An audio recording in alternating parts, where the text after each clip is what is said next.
Am I the meanest? Punch drunk. Am I the prettiest? Punch drunk. Am I the baddest mofo low down around this town? Punch drunk. Well, who am I? Punch drunk. Who am I? Punch drunk. I can't hear you. Punch drunk. AKA Mr. Moonshine himself. Of Harlem.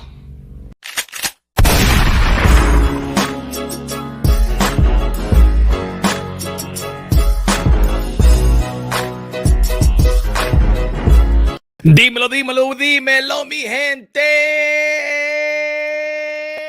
You already know this is Pawn, Drunk, Boxing, a.k.a. Mr. Moonshine himself, a.k.a. El Adobo, a.k.a. El Sazón, a.k.a. El Borracho, mi gente. Happy Hour Thursday, ladies and gentlemen. Y'all already know, man. Sorry for being too late, my friend. But I went live earlier today. Gave you a little bit of Café Bustelo, woke y'all up, and now your boy, Mr. Moonshine, is going to give you a nice little drinkity drink, put you to sleep. You see, I wake you up and I put you to sleep. You know, that's what I do. Es el trabajo mío, mi gente. Ladies and gentlemen, God bless each and every one of y'all. God bless each and every one of y'all. Fam in the building, R in the building, Javier in the building, dímelo mi hermano, Brian Guzman, dímelo mi hermano, G Funky Boxing in the building. What's good, brother? Everybody subscribe to my boy, G Funky, doing this thing always. Always and forever. Look at the voice, Killer in the building, Bless in the building. What's good, man? What's good? Let's get right to it. Everybody talking about it. Canelo finally voiced what I've been saying for a long time. And not only but I know a lot of logical people been voicing the same opinion. A lot of people have been voicing the same opinion. Why aren't these fighters just fight each other, man? Just fight one another. But I'm gonna pull out. I ain't gonna pull out my dick. I'm saying. Pause.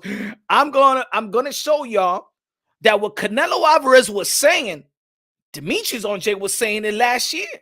Demetrius was saying this all along. Personally, he has told me, yo, these guys can make. Remember, think about this, y'all.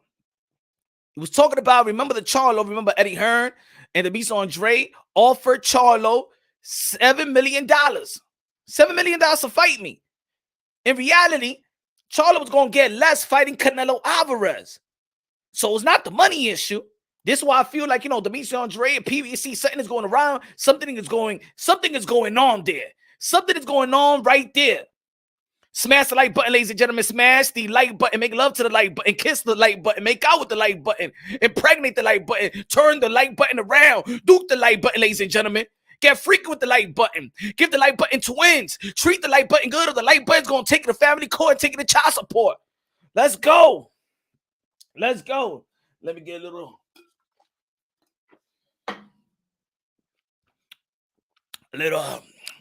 Red Bull. Tell me what y'all drinking tonight. Y'all already know the most dangerous show in the YTBC or whatever you want to call these type of platforms. Smash the like button. Shout out to all the boxing content creators that's breaking it down unbiasedly, logically, and objectively. But sorry, I am the most high octane, the guy that delivered the goods. Baby, I am the mailman. I deliver. Pick and roll. Where's my John Stockton? Nah, I could do it alone. Let's go, baby. It's Mr. Moonshine. Let's go. Got the passion. Who got the passion? Who got the delivery? Who got the charisma? Who got the content and the consistency? Your boy, Mr. Moonshine. Smash the like button, coñazo, coño. ¿Qué está pasando con ustedes? Hey, okay, me voy de aquí, yeah. Like a botting right now. Motherfuckers, everybody. HLD in the building. What's good, brother? HLD in the building. If you want to become a member to the boxing, to Punch Drunk Boxing, y'all already know, man. Just join. Be part of the family. You feel me? What's good? Brian Guzman in the building. He said, what's good, dude? Shout outs to D-Side H-Town, Nueva York. State your county, state your state, state your city, state your borough, state your farm, baby. Where you live, where you at. I ain't trying to going to your house. I don't want you to invite me to Thanksgiving. I just want you to show love to the section that you live at. That's all. That's all, man. New York City was good. Wash Heights, Harlem. Let's go. Let's go. Shout out to my peoples. Shout out to my peoples. Latino, Dominicano, dímelo. Lo chino también. Lo africano también. Let's go. LA in the building. Dallas, Juan Torres, Dallas, Texas in the building. Hustler Man, Bay Area was good. Cal, Juan, Sacktown, Cali, 916 was good. Yeah, killer. Tell him where you at, man. Rep it. Get a little bit of zippity zip.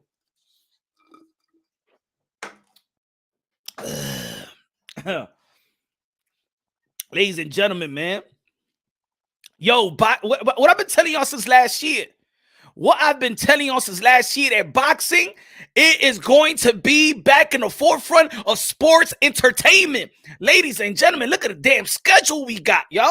We got Triple G already. They figure it out. Triple G, Morata. Unification battle in the middleweight division. But really, I want a Triple G or Charlo. I want a Triple G or Demetrius Andrade. But you know what? It's still a unification bout. Can I cry over spilled milk? Can I really complain? I could do it, but that would just be spinning a narrative. In the building, Mexicano, I'm LA, Paramount, California, Southeast LA. Where you at in Figueroa Street? Where the hookers at in Figueroa Street? Where the prostitutes at? Figueroa Street. Make my way over there, man. I think I got $50 in my pocket. Let me see what I get. The left nut, the right nut gonna get suckety night.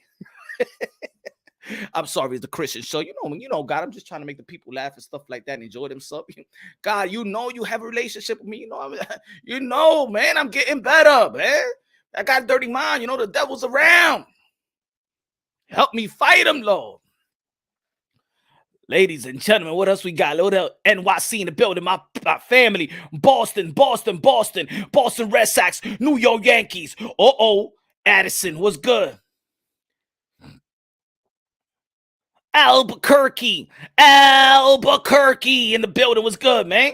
Right-handed southpaw Andre. I wanted this unification a year ago. Let's go. Canelo was right. Chucky in the house. What's good? Chucky Chuck. What's good? Charlo versus Castaño, May 15th. Yeah, they're going to be back. No, May 14th, I believe so. May 14th, brother.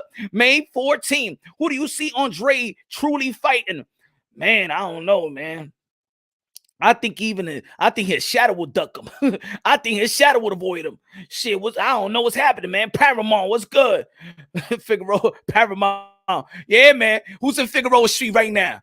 Who's in Figueroa Street in their car, getting their left nut stuck, and you know what I'm saying, with a little hooky? Who's that? Raw Boxing TV in the building. What's good, man? Damn, Raw Boxing TV is alive. He's alive, y'all. I'm sending out PP, what they call it? PPV, not PP loans. PP, what the fuck is that? When people looking for you. Man, I thought I saw your face in the milk carton, my brother. What's going on, bro? What's good? Shout out to my boy, Raw Boxing TV, El Cubano. Yo, you notice they be snubbing Celeste? They didn't even put him in the 2021 Trainer of the Year nominations. What's going on, man? They never put him as a nomination. What's going on, man? We got to smack dudes with a couple of Cuban sandwiches out here to put respect on Celeste's name, yo. Got Academy out there in Nevada. He's there waking up at 6 o'clock in the morning. He'd be the first one in, the last one out. Pause. I'm just talking about boxing. Shit. What's good, Paco? What's good? Smash the like button, ladies and gentlemen. Smash the like button like you were smashing your lady. Let's go. Losing people around me, fam. Damn. Oh, man. I'm sorry about that, yo. I'm going to hit you up, man. I'm going to hit you up, my brother, man. Sorry to hear that, man. My condolences, man. Keep your head up, man. You got to be strong for the people around you, brother. My condolences. Will definitely hit you up, man. I ain't want to bother you because I know you're hardworking family man and stuff like that. So I'm like, okay, he probably doing some big things. You feel me? But I hit you up, my brother. Andre agrees. Give the guy an award. Shit. Hold on, let me crack this. Let me crack this. Foster for beer. I just feel like drinking beer today. Is that all right with y'all? Is that all right with y'all? You know what I'm saying? You know, the last time I was drinking tequila. The last time I was drinking Jack Daniels. You know, I could bring the Jack Daniels too, man. Huh?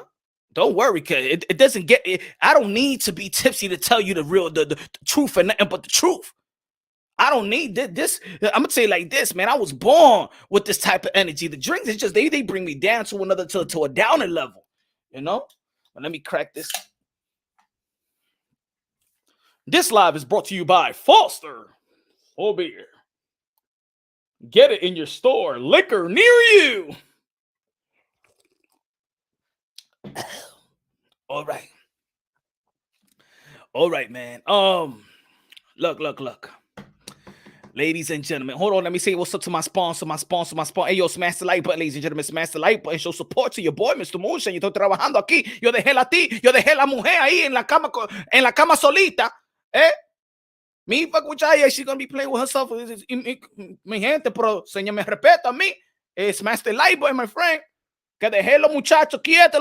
Le dejé la mujer allá solita para estar con ustedes. Hediondo, mal parido. No repequi mí aquí. No repequi.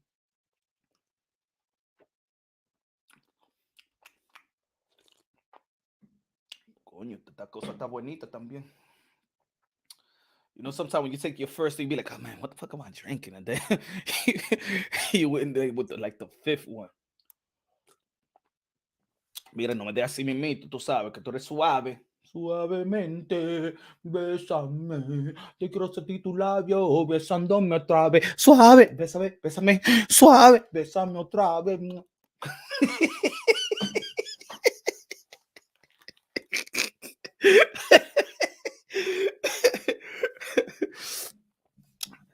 But yeah, punch, man, you got to. I'm gonna take you in the intervention, man. What's going on, man? You be drinking like that all day? I don't give a damn.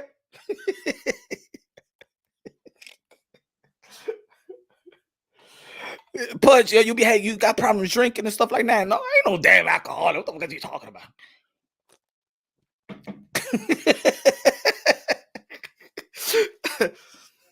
Punch, slow down, man. I saw you in the morning. You looked kind of lit. Damn, it's the evening, my brother. What the fuck you was doing? You one of those guys that be in Lexington Ave standing in front of the liquor store? No, man. I ain't no alcoholic, man. What the fuck are you talking about, man? Y'all people. Anyway, smash the like button, ladies and gentlemen. Smash the like button. These beers in, and it doesn't matter what kind you drink. Punch gonna be talking like Cambosa. Oh shit, Australian. Look at TFM always be like, yo, I Punch. What happened? You can't drink Presidente. You trying to throw that shit in my face? You can't drink Presidente, Corona. You really had to get the Australian beer, right?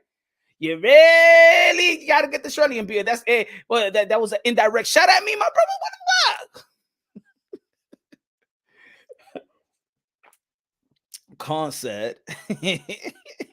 Concept, according to scientists, alcohol is a solution. Yo tengo mucho problema, my friend. Smash the like button, ladies and gentlemen. Smash the like button. Y'all already know Punch Drunk Boxing is the church. The boxing church. The boxing church.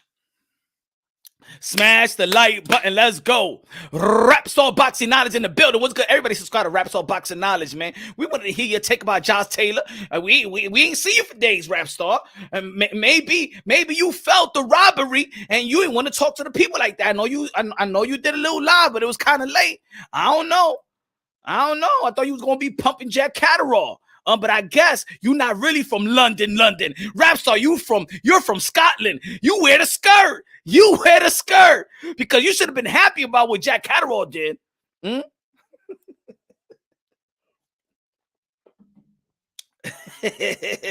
Delaware, I'm in the building. Punch, you a genius for this channel. Good looking out, brother.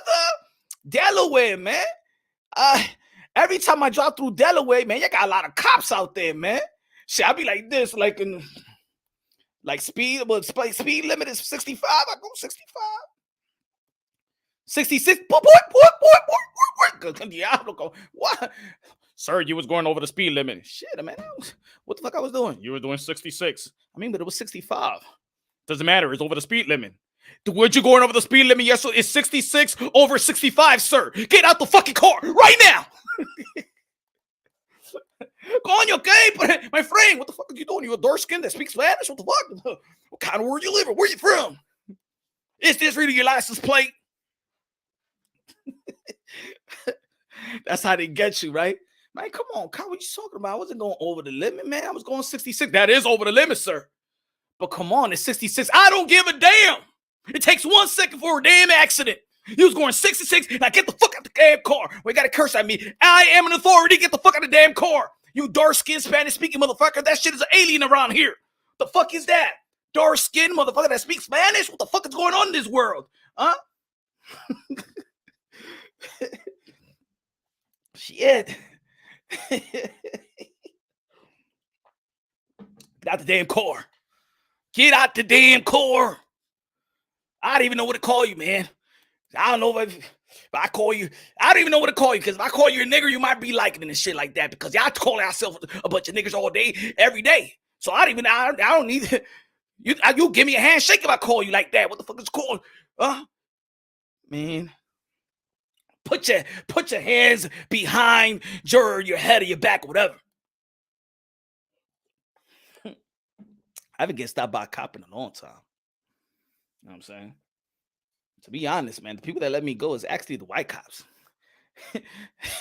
Every time I get a damn fucking ticket or something that they treat me bad, gotta be a Latino, and a black cop always treat me bad. The white cop, I remember I got arrested, and the white cop bought me a Subway sandwich. Shit, I was like, this shit is weird. I was in the precinct like for 7 to 8 hours. In the morning came, dude bought me a fucking bagel. He said, yo, I'm going to Dunkin' Donuts. You want something? I'm like, what the fuck is happening? Why are you too nice, motherfucker? The Dominican cop, he gave me 3 tickets. No, he gave me 4 tickets for each tinted windows. I'm like, what the fuck is this? And the cop last name was Gomez, just like me. I'm like, yo, my man, somos hermano también. What the fuck that means? I ain't your fucking brother. Diablo, así como tú me vas a hablar a mí. What the fuck they did to you in that academy? Huh? It's like they just hate your own. When you out there in the street in New York City, you hate your own. You're not a Latino anymore. You're not a black man anymore. You go out there and you threaten everything you see. Black, tan.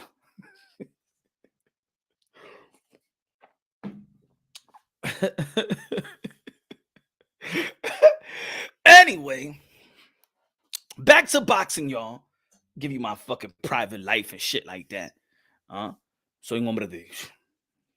Anyway, Canelo Alvarez said what we all want, especially the logical boxing fan. Especially the logical boxing fan. Canelo said what we've been saying. I know there's some bitter boxing fan to be like that. No, Canelo Alvarez gotta fight Charlo. No, Canelo Alvarez gotta fight Andre. No, Canelo Alvarez is scared of David Benavidez. He's scared of another Mexican fighter. Is he scared of another Mexican fighter? Is he scared of the black fighter? I will think. Now let me get this straight. I know I'm drinking, and I might sound, but I do actually sound probably more logical when I have drinking. But let me ask. But if it's a race bait thing, right? Let's go with this narrative. All right, let's go that Canelo doesn't want to fight the black fighter. Let's go with that, right? Let's go with that narrative. Let's break it down briefly about that, right? And there's the same people that say that feel like there's racism in boxing, right? And it's always a black-white issue. Correct? I'm being right. Let's go with that narrative. Like, let's just go with that narrative. And they say that Canelo Alvarez is always fighting the white guy or the European, but for them, it's the white guy. But let's go with the narrative. Let's go with the narrative. What do you want if you a race baiting motherfucker? What do you want Canelo Alvarez to beat up the white guy? Like, what the fuck? Like, what the fuck? I'm thinking like, yo, like I be hearing this the race narrative. Huh? Wouldn't you want the Canelo to whoop the white man's ass? Like, what the fuck? He's doing y'all motherfucking favor. Will you be happy? Huh?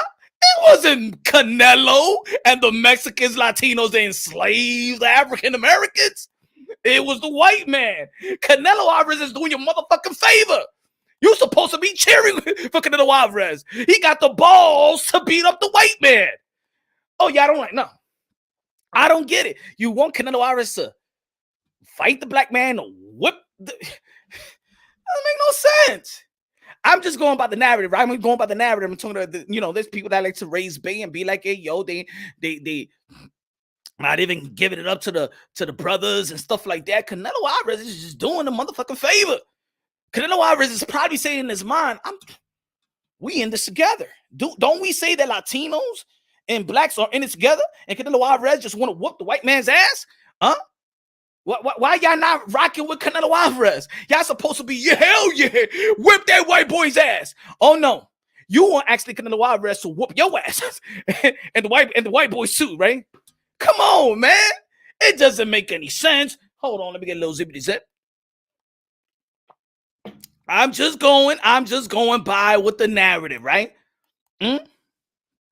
Epic C Magic in the building. What's good? Right. Am I making sense? They want the black dude to beat the Latino. Huh? Oh, see, that's that's what it is. I'm thinking that Canelo Alvarez be like, oh, he just want to fight white fighters. At least he's whipping them. At least he's beating their asses. The fuck? I thought we was in this together. You see, that's a lie, right? I told y'all that's a lie. Huh? I told you that was a lie. And then when I be like, there's a little split when it comes to Latinos and black people, like, Punch, you're the leader of the Latino war, of the Latino and black war. You're the leader, Punch. Shut the fuck up. I ain't no leader of shit, but my damn household, my children, wife, and friends. Oh shit, Punch is sipping on canned beans again. Hey, what's good, Kendall? What's good? I don't give a damn.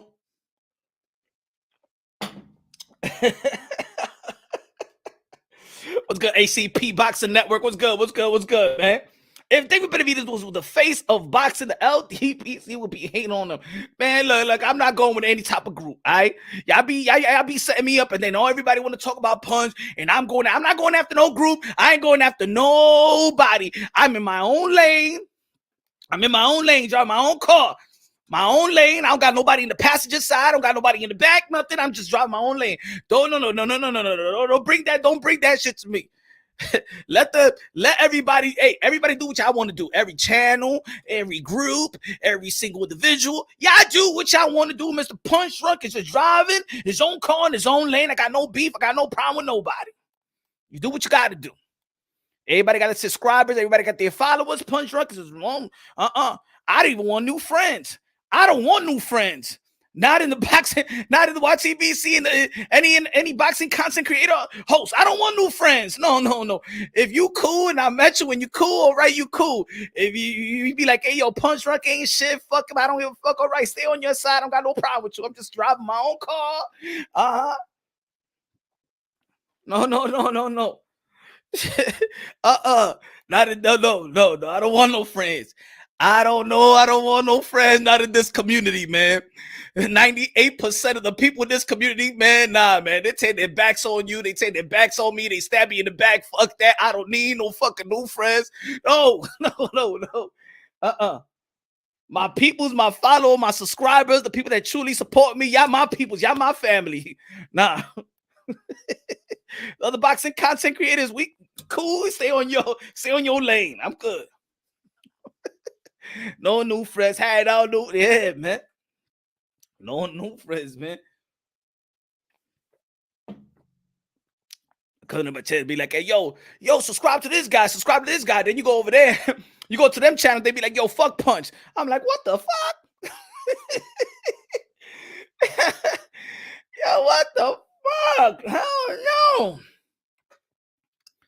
Oh man, yo, chaos, man. Thank you. It was good looking out, my brother. But man, I don't give a fuck about none of that. I don't give a fuck about none of that. And I don't give a fuck about nobody. I don't give a fuck about none of my haters. I don't care, brother. You know what I'm saying? Leave that shit alone, bro. I don't give a fuck about that. You know what I'm saying? I don't care about that. You know? Good looking out, man. Good looking out with a super chat, my brother. But leave that alone, man. I don't know nothing about that. Don't mix me up with none. I don't give a fuck. I don't give a fuck about none of the. I don't give a fuck about none of my haters, bro. Feel me? And I don't even want to highlight that, my brother.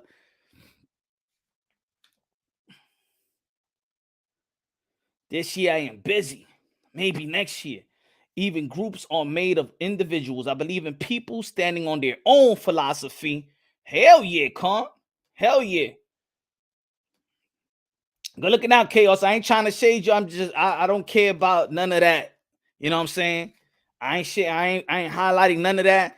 You know what I'm saying? Nah. Leave that shit alone, man. Fuck that. Abe, good looking out, Abe. Good looking out. Appreciate that. Punch, where's Boo Boo at? Well, I just want you to hear, listen, and understand. You remember the Malcolm X movie? Before Malcolm X went up, Denzel Washington. I want you to hear, listen, hear, and understand. So what Canelo Alvarez is saying, and look, and Demetrius Andre used to get criticized because people just see him calling out Canelo, but he really want to fight everybody. You know what I'm saying? He don't want to just live off a Canelo legacy. I don't want these guys to live off a Canelo legacy. Mike from Boston in the building. What's good? Mike from Boston in the building. What's good, brother? You feel me? I don't want them. This is why it's not that I don't want to see a Charlo and a Canelo fight. I said it before. I said it again. It's not that I don't want to see Demetrius Andre to fight Canelo. It's not that I don't want to see David Benavidez to fight Canelo. It's that I believe that what's in front of them is a good legacy without Canelo Alvarez. And at least Demetrius Andre understands that. And I'm going to put the clip, the interview that I had with him. And I just want you to listen because I don't know if a lot of people seen this interview. Really? It wasn't like it was high numbers or nothing like that. But I just want you to listen. You know what I'm saying? Because he's one of the guys that says, yo, we need to fight each other. We can't just be chasing Canelo Alvarez. We need to create a legacy. This man already got a legacy. And let's be real. As much that I respect the skills and talent of Charlo, Demetrius Andre, especially Charlo and Demetrius Andre, they underachievers. I'm not saying that they because it's still a business, it's still people running their careers and stuff like that. But in terms of their age, in terms of their skills, ability, in terms of when they came into the sport of boxing, I believe they're underachievers. And they have a chance to really do historical shit in the middleweight division, which they hold belts. And they have a respectable matchup. They have respectable Murad. This is why the only thing, I'm gonna keep it real. The only thing, and I can't be mad at Canelo Alvarez for this. I can't be Canelo Alvarez for this, but this is one thing that I don't want Canelo Alvarez to do. It's just one thing. I don't want to contradict myself because I always say that Canelo Alvarez already, he's done what he got to do. 4-division world champion, a walking Hall of Famer, a newly super middleweight undisputed. Pound for pound, number one. Libra por libra, number uno. Has fought 4 times in the span of 11 months to achieve that. Has the capable and opportunity to be another undisputed in another division. I'm not mad at Canelo Alvarez. I believe he's in a position to do whatever the fuck he wants to do, but yeah, he still has responsibility because he got some straps, right? But I'm not a fan of Triple G versus Canelo Alvarez 3. I'm not a fan of that. I'm not. Prayers. Yes. Captain Chaos, facts, man. Prayers for Wilfredo Gomez, man. A legend. Shout out to Wilfredo Gomez, man. I read the headline. I didn't read the whole story and stuff like that, but I know he's going through some ish. Good looking out. Appreciate that, man. Yes, Punch. But the Canelo team sent an invitation to Boo Boo teams, and the IBF turned it down. I think it was on October. You know, I know everything about that. I broke it down, Oscar. You feel me? No, I don't believe. I don't believe that Canelo Alvarez did not want Demetrius Andre. I don't believe that. I believe that Canelo Alvarez wanted Demetrius Andre, and they filed the paperwork wrong. I did the whole thing. I think that was a Golden Boy promotion mistake. You know what I'm saying? Golden Boy promotion mistake. The IBF gave it time, and the paperwork was filed late. Right after the fight, they should have gone straight and contacted the Belt Federation. I said, we're going for a unification bout. They should have contacted the Belt Federation right away to go for the undisputed. And I think that Golden Boy Promotions dropped the ball, and this is what created the chaos between Oscar De La Hoya and Golden Boy Promotions. I don't think. And since they stripped them, then for Canelo Alvarez said, fuck it, I don't want the fuck no undisputed. They already stripped me. You know? Punch. No one talks about this. Only I've been talking about it for a long time. I used to always pull out the article from Dan Raphael back when that happened. Everybody could pull it up. I've always always talk about that. Always talk about that. I wanted to see, trust me, I wanted to see. If you look at my videos, you look at my videos when I first started, I used to talk about that situation. I used to talk about the Keith Thurman versus Earl the True Spence. I used to talk about that all the time.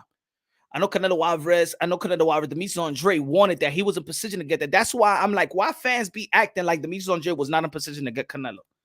Why people try to shade? Why people acting like he wasn't scheduled to fight Billy Joe Saunders, and Billy Joe Saunders tested positive for banned substance? It's like when it comes to the and this is what it is. When it comes to Demetrius Andre, it's like the fans just let everything slide with when people do shit wrong. Just because he pulled out of the Jermell Charlo, all right, that was 154. All right, he wanted more money, right? And stuff like that. And even Jermell Charlo in the interview said he understands. He don't like it, but he understands that it's fucked up that a champion is getting less money than the challenger. That was the problem. Is that Jermell Charlo was gonna get paid. I believe he was getting paid more than Demetrius Andre, and he like, nah, man, I'm a champion. Why am I getting paid less than Jermell Charlo? And I think that was the issue. And we already spoke about that, but let's move to the future, because that's the past. That's the past. I don't want people shouldn't be like, oh, Demetrius Andre shouldn't get a fight now because he pulled out of the Jermell Charlo fight. That's that narrative is for me is idiotic in my opinion. Punch. No one really brings this up when the haters lie about Canelo ducking. No. I don't. Oscar, you're correct. I don't think Canelo Alvarez. Look, these are fighters. I don't think that Boo Boo Andre will duck anybody. He's an Olympian, man. He was a prestige. He was the best. He was the number one fighter in America when he was in the amateurs. He fought everybody in the amateurs. He ain't scared of nobody, just like Canelo Alvarez is not scared of nobody, just like David Benavidez ain't scared of nobody, and Charlo and stuff like that. These fighters do what they was bred to do this. Now they're business managers. They're manager, the advisors, the promoters. They scared. They the one that's scared. They're the one that really ducks. But let me get a little zippity zip. I feel like these guys, and I'm going to keep on saying it, so probably the promoters or the Belt Federation do something about this. I don't need these guys to really face Canelo Alvarez. I will need these guys to get a respectable legacy. So by the time Canelo Alvarez says, or when Canelo Alvarez, like right now, if you knew that Canelo Alvarez and he don't have a contract and he didn't have the contract, you put it like this. What's on the table? Canelo Alvarez is going to do this again. Canelo Alvarez got a 2-fight deal, right? Or probably 3, an optional. I don't know. But it says a 2-fight deal. After this 2 fights with the zone, he's going to have options. He's going to look at the table again. And he's going to look at the names again. And he's going to see, remember what I've been saying in this channel. I said, you got to get what Canelo Alvarez wants. Now the question that you want to ask Canelo Alvarez right now, what do you want, Canelo Alvarez? What's the future? He says, I want to become undisputed in 175. Okay, if you want to become undisputed in 175, really? Okay, you know what I'm going to do? All right, give me the fight. I want Beterbiev. I want Joe Smith Jr. I want Beterbiev. I want Joe Smith Jr. That's who I want. You know what I'm saying? I want to put myself in a position to be the mandatory so I could sabotage whatever. He got to go through me before anything. I won't even be looking at Canelo Alvarez. Canelo Alvarez, what you got? You got 2 fights left, so that means in the next Cinco de Mayo, I gotta put myself in a position to get a fight, get the mandatory to whatever belt that Beterbiev is holding, or Joe Smith Jr. is holding, whatever the winner, they probably fight the winner. I get, and they're gonna be mandated to fight me. So by the Cinco de Mayo of next year, I got a belt, and then this guy has to pick me. See, that's how I would think if I'm a fighter. I won't even be calling Canelo Alvarez. Look, Canelo Alvarez just stated, fight each other. We've been saying for these guys, fight each other. We've been telling the promoters, yo, put these guys together. PBC, Eddie Hearn, let's make the Charlo and Demetrius Andrade, my brother, because in reality, y'all gonna lose out. Y'all gonna lose out. Ladies and gentlemen, Demetrius Andrade and Jamal Charlo is a big fight in the sport of boxing. Am I wrong? That is one of the biggest fights in the sport of boxing. And if we don't think that's one of the biggest fights in the sport of boxing, then we're just complaining like little bitter baby mamas in family court. Because we can't keep on saying these guys ain't fighting nobody. These guys ain't doing shit. These guys ain't doing nothing. We got to be like, hey, yo, Demetrius Andrade versus Charlo is one of the biggest fights in the sport of boxing. So they understand that. They could fight. Wait for Cinco de Mayo. This guy do what he got to do. He fight the winner Murata and Triple G. Whatever he fights Triple G, he whooped Triple G's ass. These guys, whoever the winner is, fight it. Come on, man. If you want Canelo Alvarez, if you want payday. But at least when Canelo Alvarez finishes his contract and then he goes like this, whoa, what's on the table? Damn, Demetrius Andrade did beat Charlo. People was trying to say that I needed to fight Charlo. Or Demetrius Andrade go fight David Benavidez. They're going to shame me with David Benavidez. Even a couple of Mexicans is going to shame me to fight David Benavidez. All right, let me get that.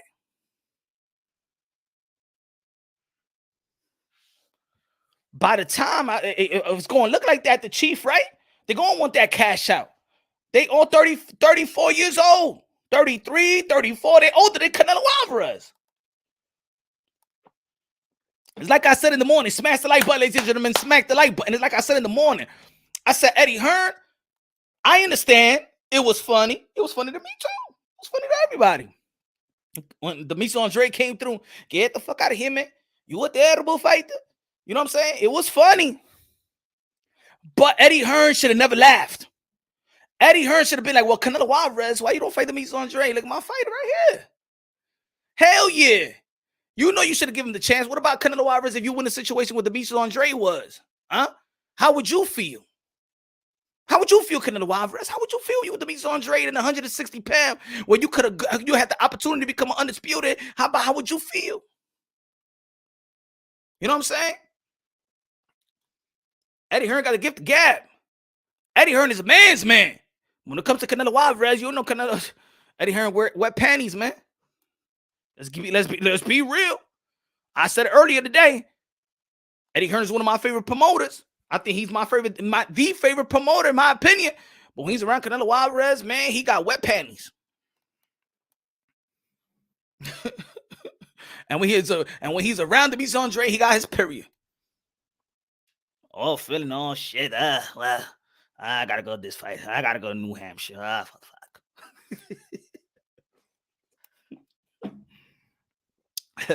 Andre, what's good, Case Avoid?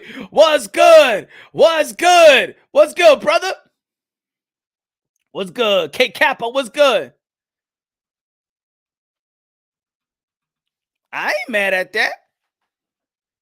I'm just mad that Eddie Hearn don't stand by his own fighter. That's all. Eddie Hearn does a wonderful job with everybody except Demetrius Andrade. That's it. How do you make a package deal? How do you make a package deal and not include your own fighter? Are you working for Matchroom or are you working for the Zone? Eddie Hearn said yesterday that Canelo Alvarez is my boss. Didn't he say that yesterday, ladies and gentlemen? He said that Canelo Alvarez is my Hefe.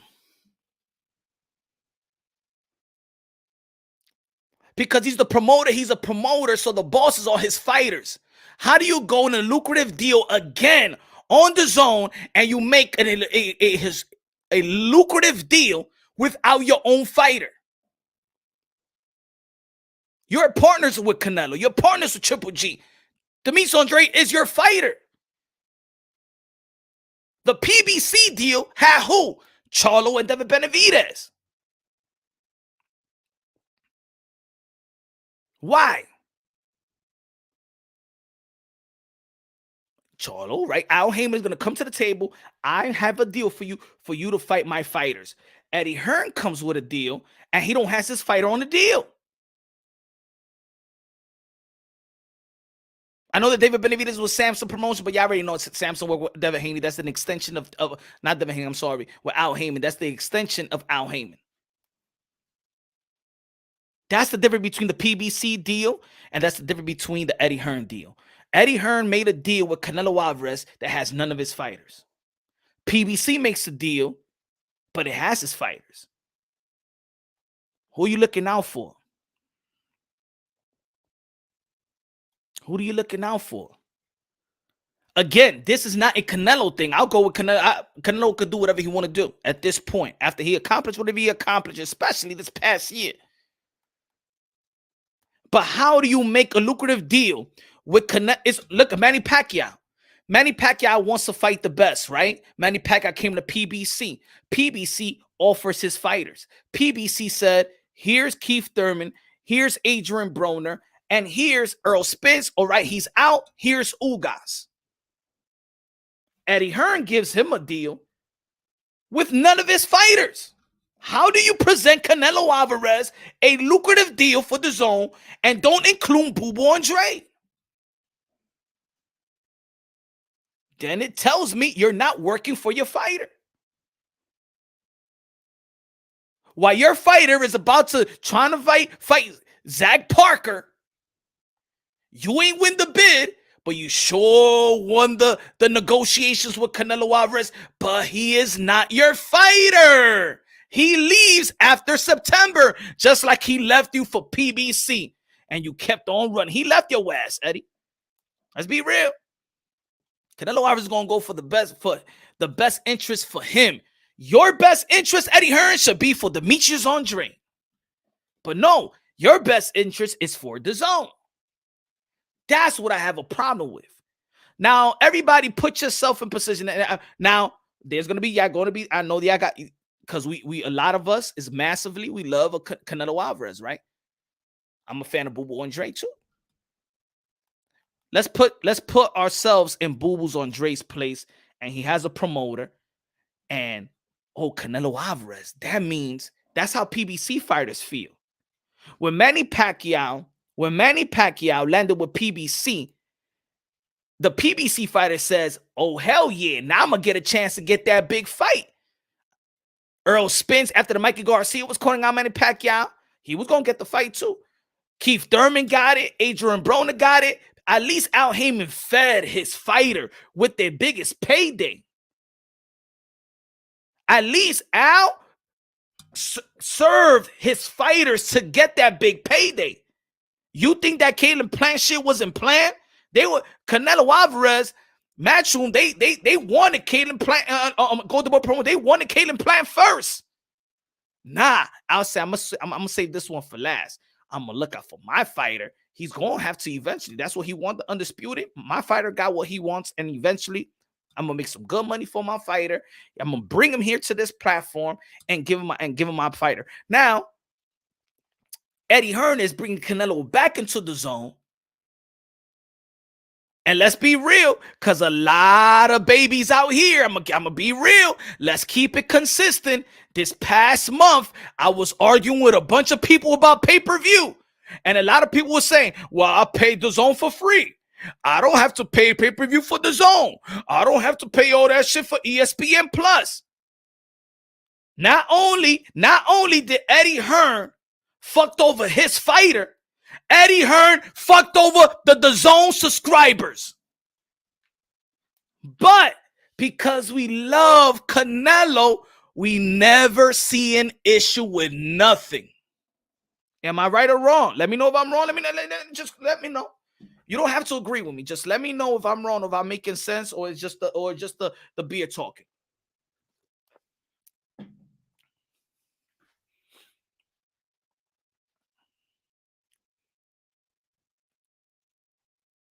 I'm waiting to read. And I love Eddie Hearn, bro. My favorite promoter. But to get Canelo, he didn't give a fuck about his fighter. No, he gave a fuck about the subscribers. I'm going to tell you like this. The Zone was so good, I pay a yearly subscription. I don't even know. It comes out of my account. Like, I don't even remember the last time I even looked at my account with the Zone. It's like, it's my app. I got it for free. It's like, it feels like I got it for free. I don't even know when it comes out of my account. To get that Canelo deal, he fucked over his fighter and fucked over the subscribers. Am I right or wrong? Almost 40,000 subs. Keep up the great work. Good looking now. MMA TV production. I feel you, my brother. Good looking now for the support, my brother. Good looking out for the support. Appreciate you, brother. Keep on doing your thing, man. Keep on doing your thing.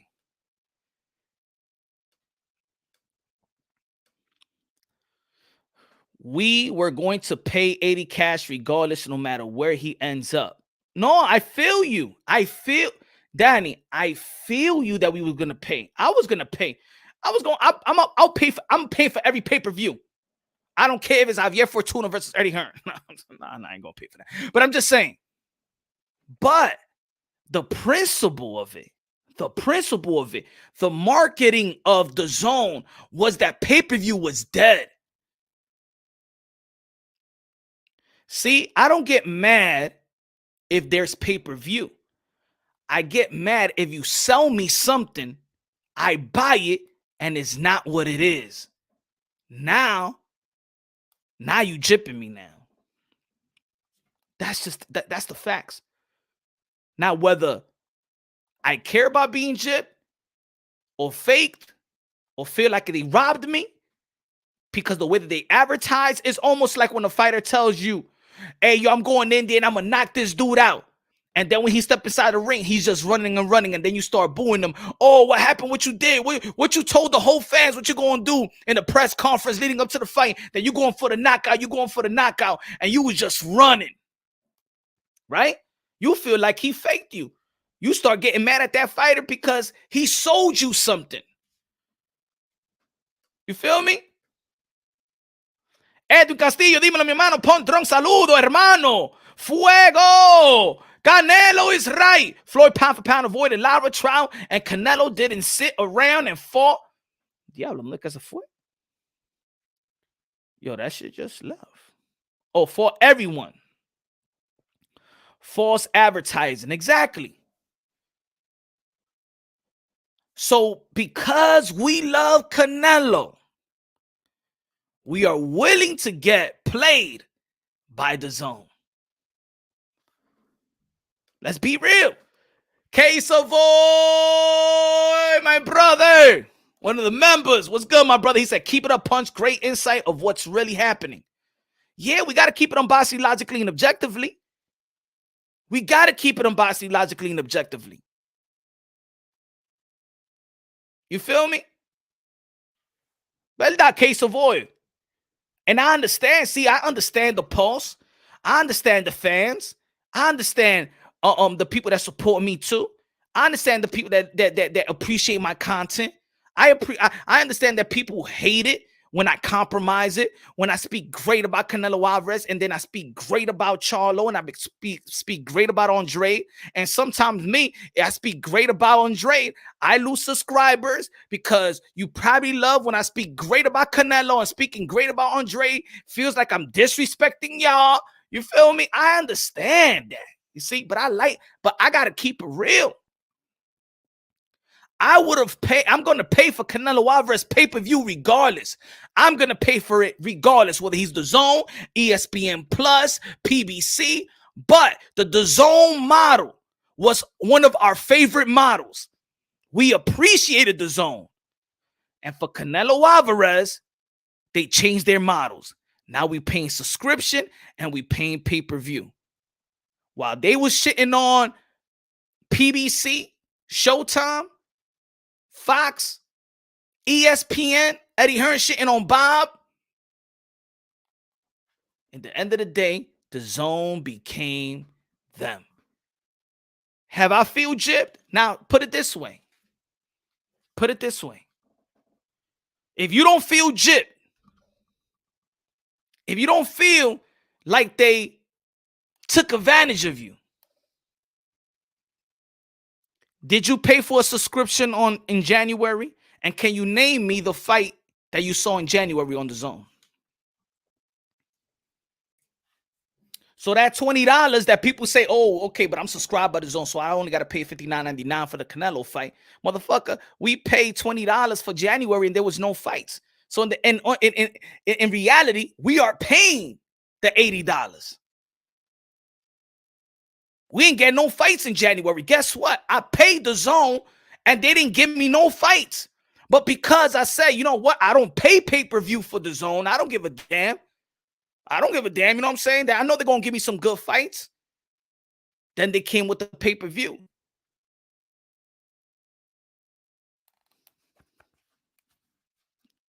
We paid for nothing. And I was arguing that with people as well. Remember, y'all? People was mad at your boy Punch because I was saying I'll pay pay-per-view. I don't give a damn. And I said, yo, but look at the zone. You just paid a month of January and you ain't getting no fights. What did people tell me? Oh, but shit, I mean, we gonna get great fights anyways. Not like we paying pay-per-view. Or now you paying pay-per-view. Now you paying pay-per-view.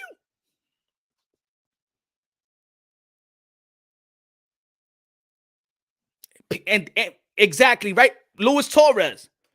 That's what I'm saying. They gotta keep it. We gotta keep it consistent. PBC said the same thing. Who was the spokesperson for PBC? Keith Thurman. Free TV. Free TV is back like it was back in the days. CBS, NBC. You remember? And then when they switched to pay-per-view, y'all feel like y'all feel. A lot of us, well, not really me, because I pay pay-per-view, but I'm just saying, let me speak in general. A lot of us felt like, damn, that shit was fucked up. So a lot of shit, not a lot of people don't feel like the zone shit was fucked up.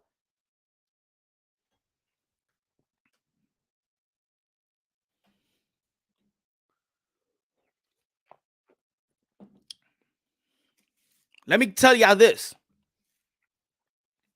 Let's be real right here. The problem is not that the fighters want bathing.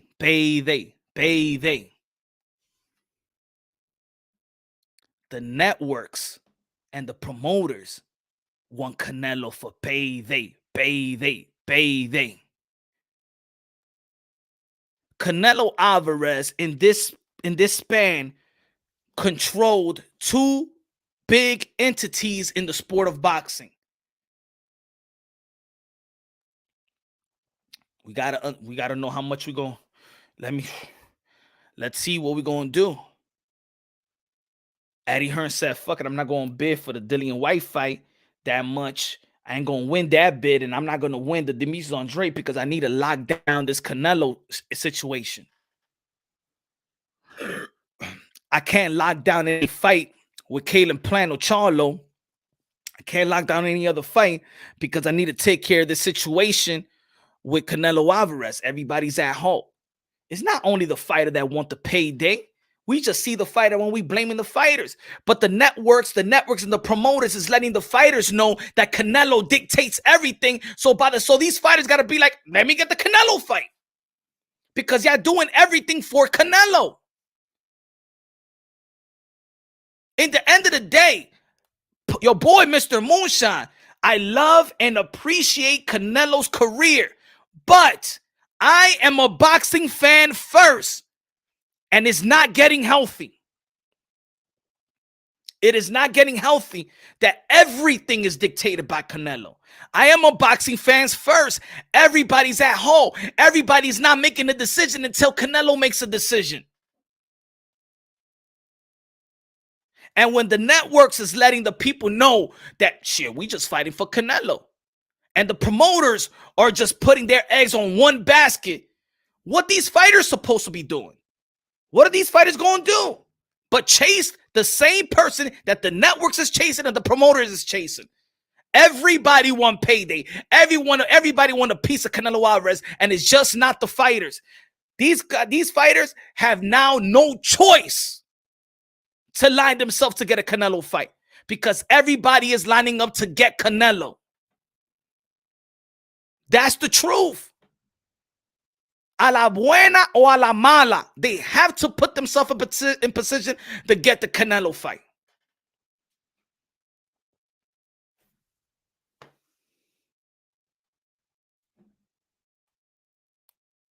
And that's why I said earlier today that Eddie Hearn abandoned Demetrius Andrade. But since a lot of people love Canelo and hate Demetrius, he don't get the benefit of the doubt. We are abandoning boxing as well. Let's keep it. Yo.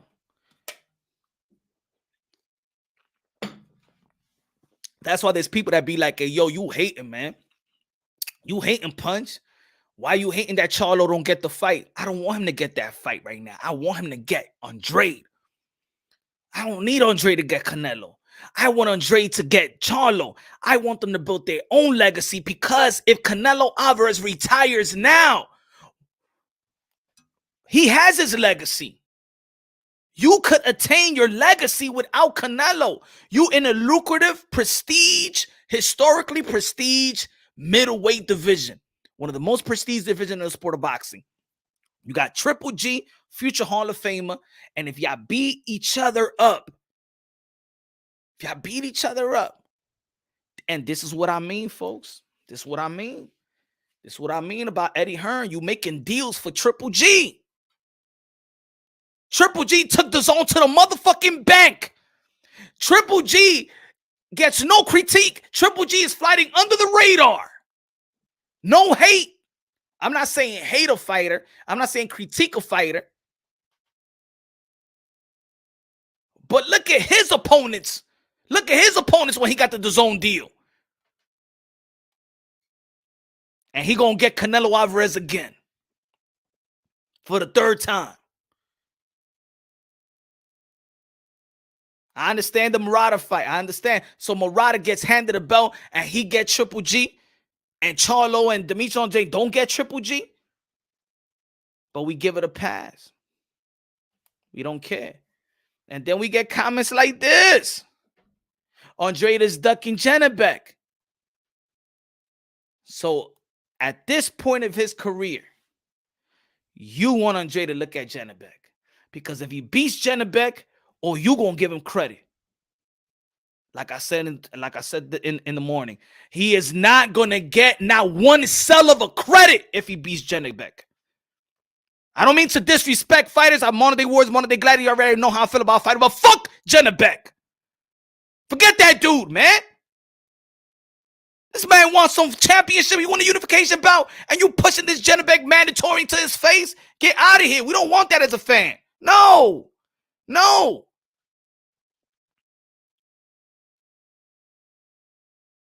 Or now he ducking Janibek, but then if you switch fighters, then y'all hate when people say that Lomachenko ducked Devin Haney.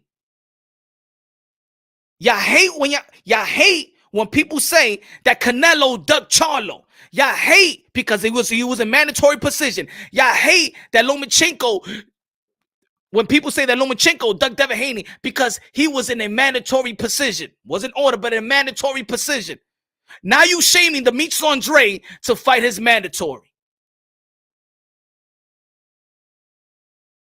You disrespecting when fans ask for Janibek, all of a sudden you're a tune chain. Man, fuck a Janibek. He ain't gonna gain shit. Nobody was asking for no damn Janibek. Who the fuck was doing a bunch of videos of Janibek?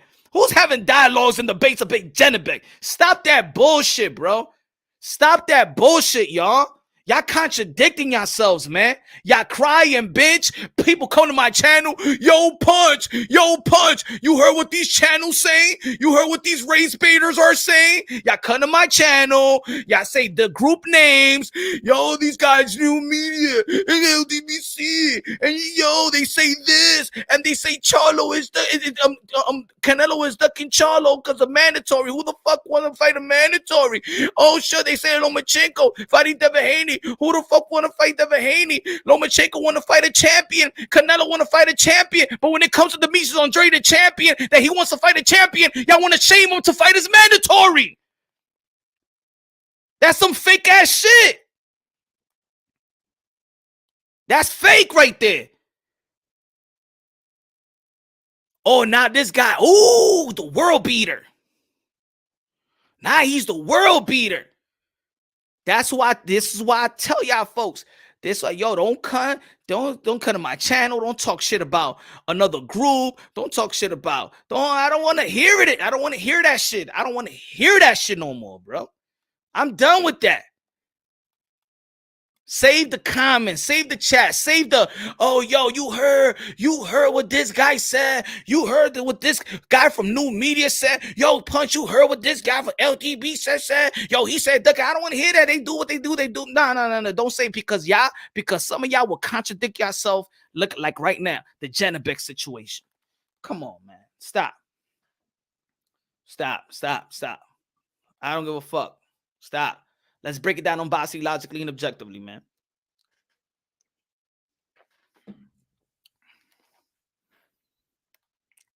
Andrade is ducking Janabek, though, when he's fighting another lesser name. Janabek is a lesser name.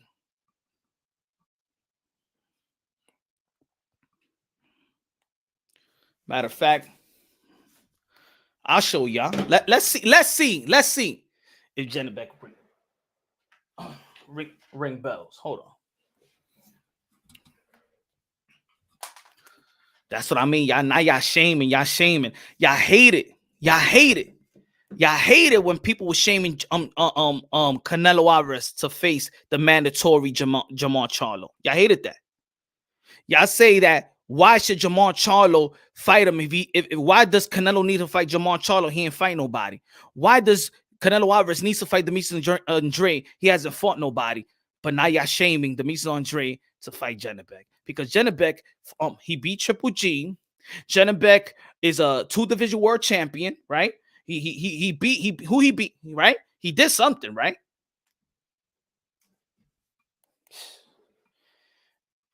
So Janabek earned it, but Charlo didn't earn it, right? But at least he won a champion versus J-Rock in 154 and jumped and was a mandatory. But he didn't earn it. That's what I mean, folks. We can't love and respect Canelo Alvarez and then be blinded. Nah, not like that. I'm sorry, brother. I'm sorry. I got you. Gonzalez, Borracho. What's good, my boy? Andrade is a good fighter, but he has to grab his balls and do what he has to do for his legacy. Fight every and anybody. He's trying to, my brother. Let me put the interview that I had with Demetrius Andrade. Listen to what he's saying. Y'all could agree or disagree. But for me, he's sounding logical. He's sounding like what Canelo Alvarez wants everybody else to do. Demetrius Andrade stated. Let me put it up right here. Hold on.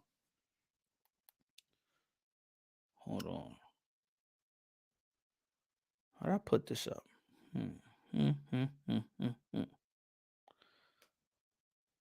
Hold on. Canelo, right? He was willing to say, I want to be undisputed champion in the weight division. Yeah, me. And then, he knew I had the belt. And then what he do? Went up to fight Kovalev. And they was willing to give him more money to make the fight with me. Facts. He didn't do it. He chose to go up to 75 for Kovalev, went back down to 68 and stood there. And he's staying there. And yeah, I mean, So he picked less money to fight Kovalev than fight with you. Yes, that's some news, man. We didn't know about that. I'm giving you the goods. That's what I'm talking about, man. You about to get the goods, man. Yeah, they gonna know Canelo, but you also gonna be known as not really fighting the best. True. And you one of the ones that says almost the same thing. I did a video before and I said, yo, why everybody's waiting on Canelo Alvarez? Like there's man legacy fights. You got the Charlo. You could get the Triple G fight. You've been on the ring. You called Triple G. That ain't happened. You've been calling Charlo. You sent that 7 million. He ain't picked it up. It's like you went to 160. Now everybody going to 168. You chasing everybody 168. You gonna chase dudes all the way to the bridgeway. Like what's going on, man? I don't think you run that fast. I know you could catch up. But if Triple G and Demetrius Andrade fights, or Demetrius Andrade Billy Joe fight, or Charlo Demetrius Andrade fight, or if you mix any of the others' names together, right?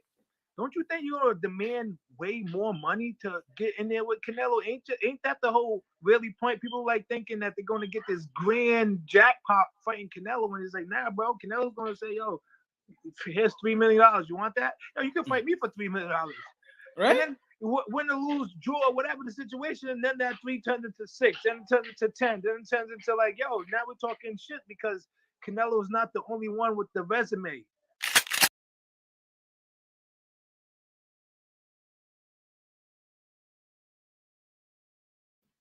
Did you hear what he said? Did you hear what he said? He was saying the same shit what Canelo Alvarez said yesterday. He is saying it. He's saying we should fight one another. We should fight one another so we can have our legacy. So this guy is not sitting around waiting for Canelo Alvarez. Yeah, he went and you know to his press conference and called out Canelo Alvarez, but Demetrius Andrade is not only calling out Canelo Alvarez, he stepped inside a ring when Triple G won. He crashed Jamal Charlo's press conference. So this guy is not a guy that is just chasing a Canelo Alvarez. This guy is chasing anything. But the fans and the media is not giving this man the benefit of the doubt. We are giving everybody a pass when it comes to Demetrius Andrade. We gave Charlo passes. We give Triple G pass. We even gave Canelo. We gave everybody, even Eddie Hearn. We give everybody a pass. We give the zone for this bullshit right here that I put up earlier. Hold on. That I put up the picture right here. Hold on. What the fuck is the picture at? Excuse my language. We give the zone a pass for this, for disrespecting its own fighter in their own platform. Look at the zone. Black excellence. Shakur Stevenson. Javante Tank Davis. Devin Haney. Stephen Fulton. You got Jerome Boots Ennis, who in reality hasn't won anything. Jamel Charlo. Earl Spence Jr. Terrence Bud Crawford. Jamal Charlo. Where's Demetrius Andrade? This guy is getting blackballed from the sport of boxing and his own people, his own network, his own promoter. I'm sorry, folks, but I just can't see that.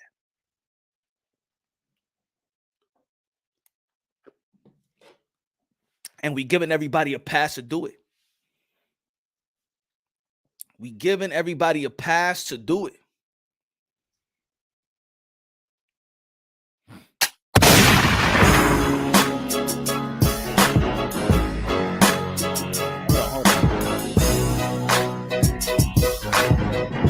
Just that running up on the. Well, let me finish. Let's finish up. Listen up. Charlo brothers are like, I'm not a matchmaker, bro. I'm not. But then you want to be like, they get some of that jack in them, and they be like, Ryan's promotion. We're fighting anybody. I'm not running for. And then you see them, though. I'm not a matchmaker, but I'm not. And then even with Daddy Jacob, they're like, oh, what? Wait, with New York? Yeah, come on, I'm out here. And then see him and be like, come on, bro. Come on, bro. Come on. Listen, like, you know what I'm saying? I'm not about none of that. Like, you know what I'm saying? Like, I'm a man, got kids, you know what I'm saying? Whatever. I got no issue with anything, right? I respect everybody. But listen, don't play tough guy. You know what I'm saying? Like, it's cool to hype things, whatever. Mm-hmm. Take it to that other level. It can be took to them type of levels. But at the end of the day, you know what I mean? That's just like some information to them sisters over there that think they tough. Like, stop acting like boys is that tough. You feel me? Stop acting like you boys is that tough, but don't sign for $7 million. Stop acting like you that tough, bro. Yo, Stop 7 mil. You ain't got, like Tony Harris said. Tony Harris, them niggas cornballs, kid. Damn. That was a good promo too, man. That Harrison, Sure. that's an epic promo. I'll see the third Sure. fight, but yo, is you doing everything you got to do? I mean, you calling people out. I don't know what people want you to like, spit in somebody's face or validate. I'm not doing that, man. No, of course not. Of course not. But it seems like it seems like you're doing everything possible. I'm not gonna run up on somebody and smack them in the face or like do all that shit to like get a fight. Like, nah, bro. Listen, you want to get paid? I want to get paid. You want to see who's the best? I want to see who the best is. You ain't gonna do that, Mayorga. Let's do our job. Do whatever, talk that shit, do what it do. You know what I'm saying? Let's sign this and make that and go home. And make the best man win. That's it. Now let me ask you this, because I think people right now is talking about belts, meaning like, does belt mean anything to anybody? Because I'll be like, yo, all right, forget Andrade, but do you want to unify though? Or do you want to fight for your legacy? Because whether you have it or not, it's a unification bout. So does belts mean what does belt mean to you? Put it that way. I mean, and what you think? The belts are a good like stepping stone, a way to be recognized, to get, you know, people behind you. But once you like at a certain point level, yeah, the belts really don't matter. Okay. I could fight Billy Joe, I could fight Canelo, we could fight without belts. Charlo, we didn't get a belt to fight. Yeah. Like when Billy, we're still gonna get paid. We're still gonna get paid, bro. It's still gonna be the same numbers. Like, you know what I'm saying? Yeah. Like, I don't know what your contract is. My numbers is win with or without. You feel me? Like, I ain't playing no games, bro. We could do whatever. Mm-hmm. And like you said, pay-per-view numbers. You know how much more pay-per-view numbers there'll be if like he would beat somebody credible, and like if there was Triple G offers Billy Joe, and the same for me. You know how much more? You know what I'm saying? Exactly. Like, forget Canelo. Bro, yeah, we can do this ourselves. We don't need him.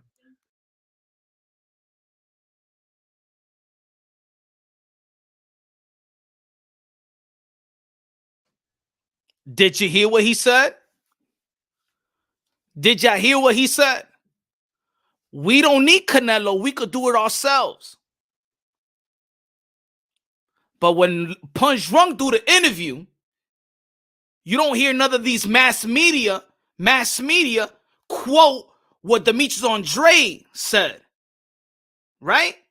Because I'm just a little channel. I'm just Punch Drunk Boxing, the drunk dude that speak boxing, right? When he says that, wouldn't that be better if that would have been a quote, and then the mass media picks it up, Mike Coppinger, Dan Raphael, and then says, you know, Demetrius Andrade is just not here stressing for Canelo Alvarez. Demetrius Andrade said right there what Canelo Alvarez wants them to think. Forget about me. What did Demetrius Andrade just said in my interview with him? I'm going to play. Just listen up. So there are people out there won't be like, oh, Demetrius Andrade just stress on Canelo. You know what I'm saying? Listen up again. Listen what he said. Listen what he said. Hold on. Let me play a little bit back.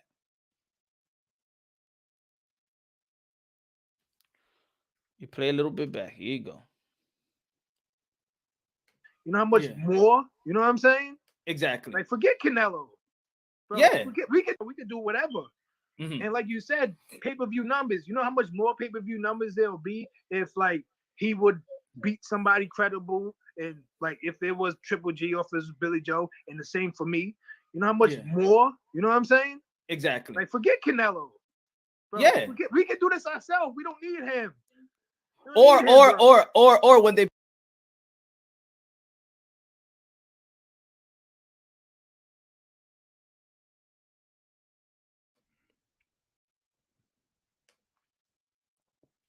But even that Boo Boo says it, people will still run and said, this guy's stressing. This guy just want payday, right? That's what people will say, right?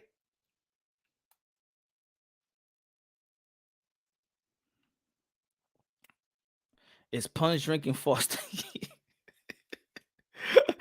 Yes, sir. Yes, sir. Yes, sir. Thank you, Rap Star. Thank you, Rap Star.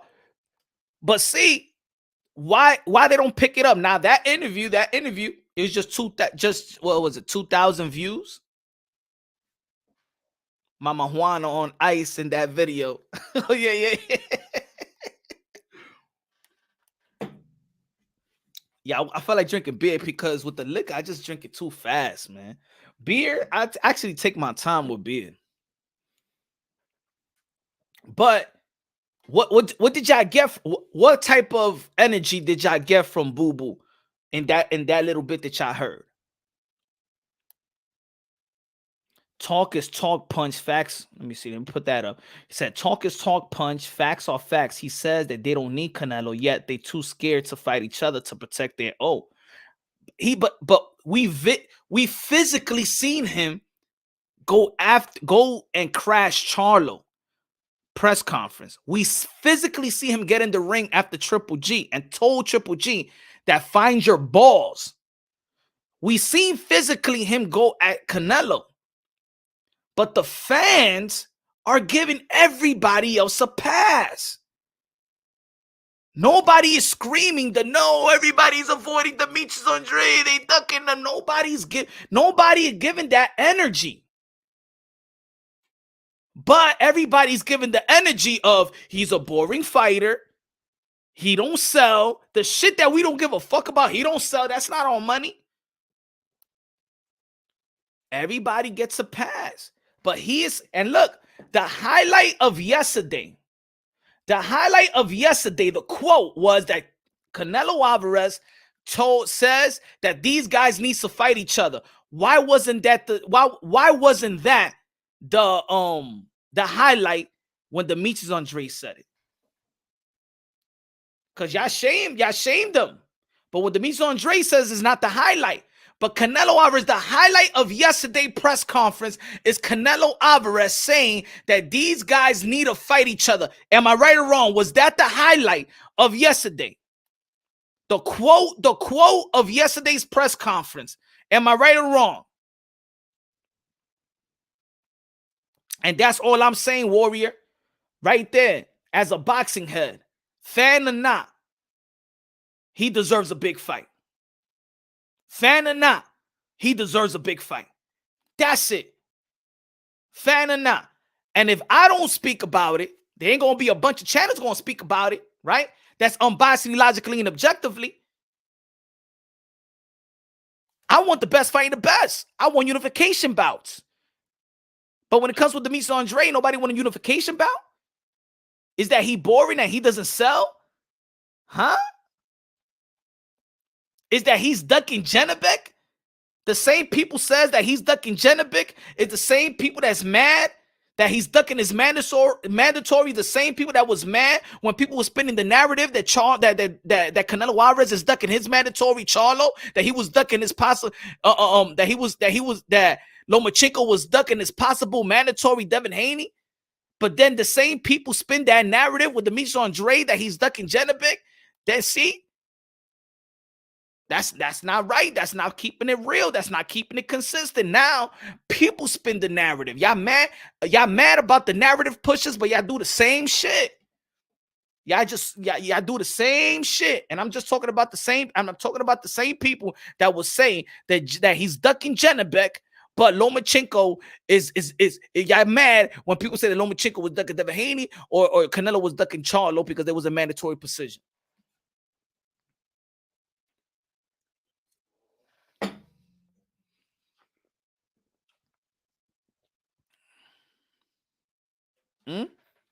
Let's finish. Let's finish it up. Let's finish it up. Hold on.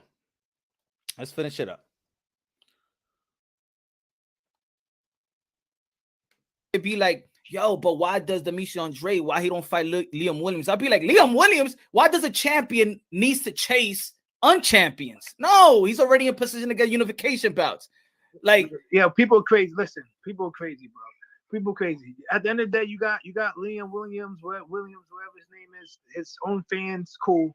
You know, at the end of the day, he's probably could be a tougher fighter than the last guy Billy Joe fought. Mm-hmm. The last guy Triple G fought. You know what I'm saying? So pretty much what I'm saying is I fight tougher competitions, even though they're not known in America. well-known, In America, elite, that's what it is. Elite guys, like elite guys. They're not elite guys. They're not well known, but they are, you know, tough guys or guys that in America. So me beating him, all they're going to say is he was supposed to do that. He lost against Liam Smith, Colin Smith's brother, twice. Yeah. Demetrius was supposed to do that. Canelo knocked out the Smith brother with Canelo a body Smith. shot. So I'm already, it's like, yo, bro, It's a lose-lose situation when it comes to you. No matter what the performance or what happens, right? But you guys is mad at me, right, for not fighting nobody, right? You guys are sitting there saying I'm not fighting nobody, but when I go and try to put a fight versus fighting somebody, you guys are trying to reroute it back to a mandatory. Exactly. You guys are trying to reroute my situation back there, but when I'm willing to get into the ring with Charlo, Canelo, Triple G, Billy Joe, which everybody knows in a sense, or whoever else is out there, you guys are like, oh, he needs to fight his mandatory.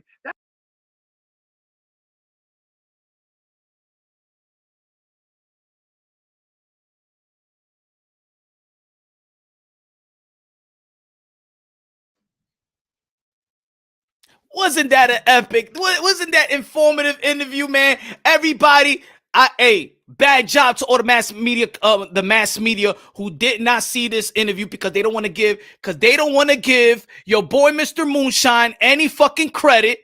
Every time I put something up or an exclusive interview, I see you, Michael Benson. I be adding you, Michael Benson. You don't be putting my shit up. You don't want to give me credit. Mike Cappinger, you don't want to give me credit. Dan Raphael, y'all guys don't want that. Y'all guys don't want to give me credit. But motherfucker, Mr. Moonshine is coming. I'm gonna be the voice of boxing. You better pay me some fucking respect or get the fuck out of my fucking way, baby. Cause I'm coming for y'all. Everybody, I'm gonna be the voice of boxing. I'm gonna bring you everything that you need that y'all need to hear. Y'all do not want to give me no fucking credit. Y'all don't want to give me no fucking credit, motherfuckers. But I'm coming. I am coming. I will be the voice of boxing, motherfuckers. I will be the voice of boxing. Y'all don't want to give me no credit because y'all know I'ma steal y'all motherfucking shine. You got big networks behind y'all. Don't worry. It's going to be me and my motherfucking beard. We taking over the sport of boxing, Mr. Moonshine, el adobo, el sazón, el borracho, el pastor de boxeo. Y'all let that narrative run. He's saying the same shit. The same shit that y'all mad at, he's saying the same shit.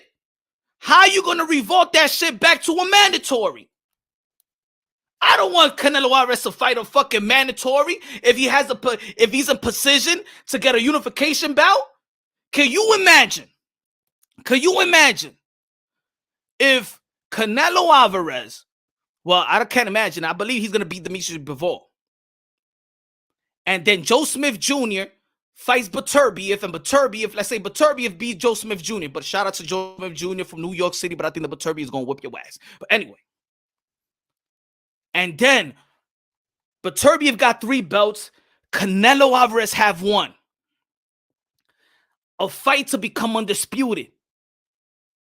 Canelo Alvarez has the opportunity to become undisputed in two different divisions in less than 1 year. In less than 1 year. Monumental, historical, and for Beterbiev as well, right? He has the opportunity to become undisputed. And then the Belt Federation says, oh, you got a mandatory. You're going to tell Canelo Alvarez to fight whoever's in 175 to fight his mandatory. You're going to shame him for his mandatory that's to fight the winner of Josh Taylor, of Joe Smith Jr. and Beterbiev. Because it fits your fucking narrative. Oh, now you want Boo Andre to chase mandatories and he's calling out champions. But because your ass don't like Demetrius Andre, the shoe does not fit. Now, we break things down logically and objectively. I love Canelo Alvarez. I love Demetrius Andre. Love Charlo. Love Beterbiev. Love Bivol. I love all fighters. One of the words, they glad they put their life on the line for pure entertainment. But what they're doing to Demetrius Andre, they are blackballing Demetrius Andre from his promoter, from his network, and from the fighters. He is being blackballed, and we should not let that shit rock as boxing fans. Now, Demetrius Andrade was not a champion and he was holding no fucking belts. I could understand. But the man is a fucking champion. The man is an Olympian that represented USA, USA, USA, USA. Oh yeah, you did like we America. When Demetrius Andrade was the Olympian, we was rooting for Demetrius Andrade. I know you wasn't rooting for the UK. I know you wasn't rooting for the Japan fighter, and I know you wasn't rooting for the Mexican fighter, and I know you wasn't rooting for the Puerto Rican fighter, and I know you wasn't rooting for the Dominican fighter. You was rooting for Demetrius Andrade, USA, USA, and now he's at a professional level, and now you don't give a fuck about him. But of course, if he was at the Olympics right now, you'd be rooting for him to bring that motherfucking gold. Am I right?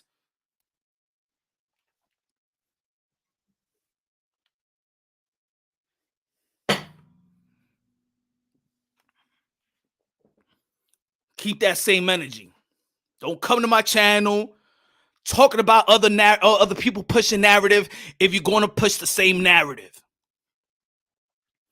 Don't come to my chat and talk about other groups and other people about spinning narrative if y'all going to do the same thing.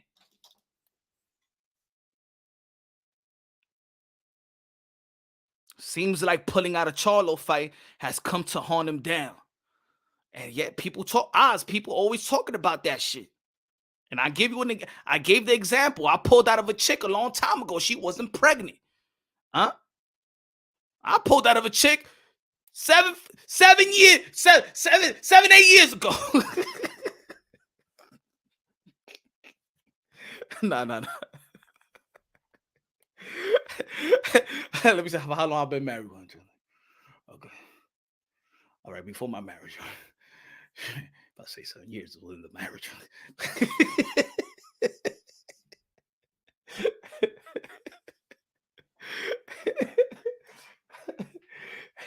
Ride of the storm.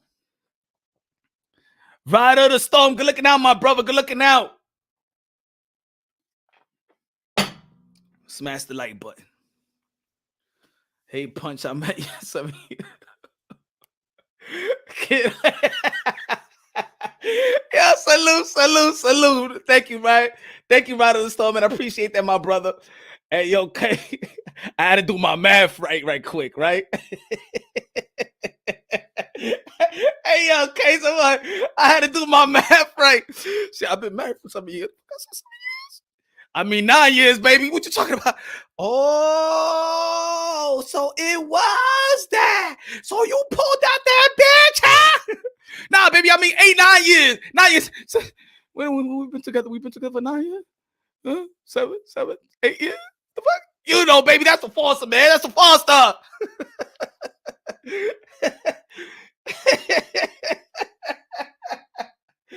Oh, shit. I had to get my math in order. Tú estás durmiendo, mami. Shit, I almost told him myself, man. You been a bad boy, Foster. You been a bad boy. You gonna get me in trouble. I mean 9 years I pulled out. 9 years I pulled out. Shit, it was a 7. It was a 7. Oh shit, I gotta stop drinking.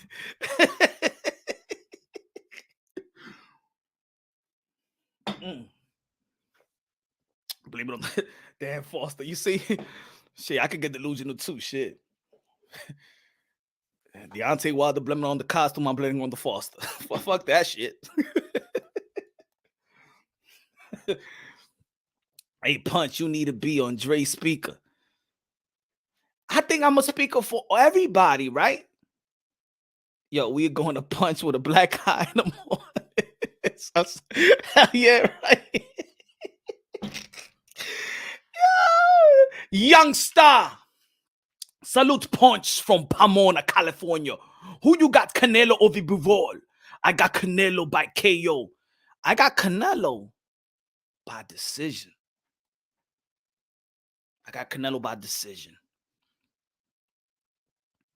If it's a stoppage, it'll probably be like a Callum Smith stoppage.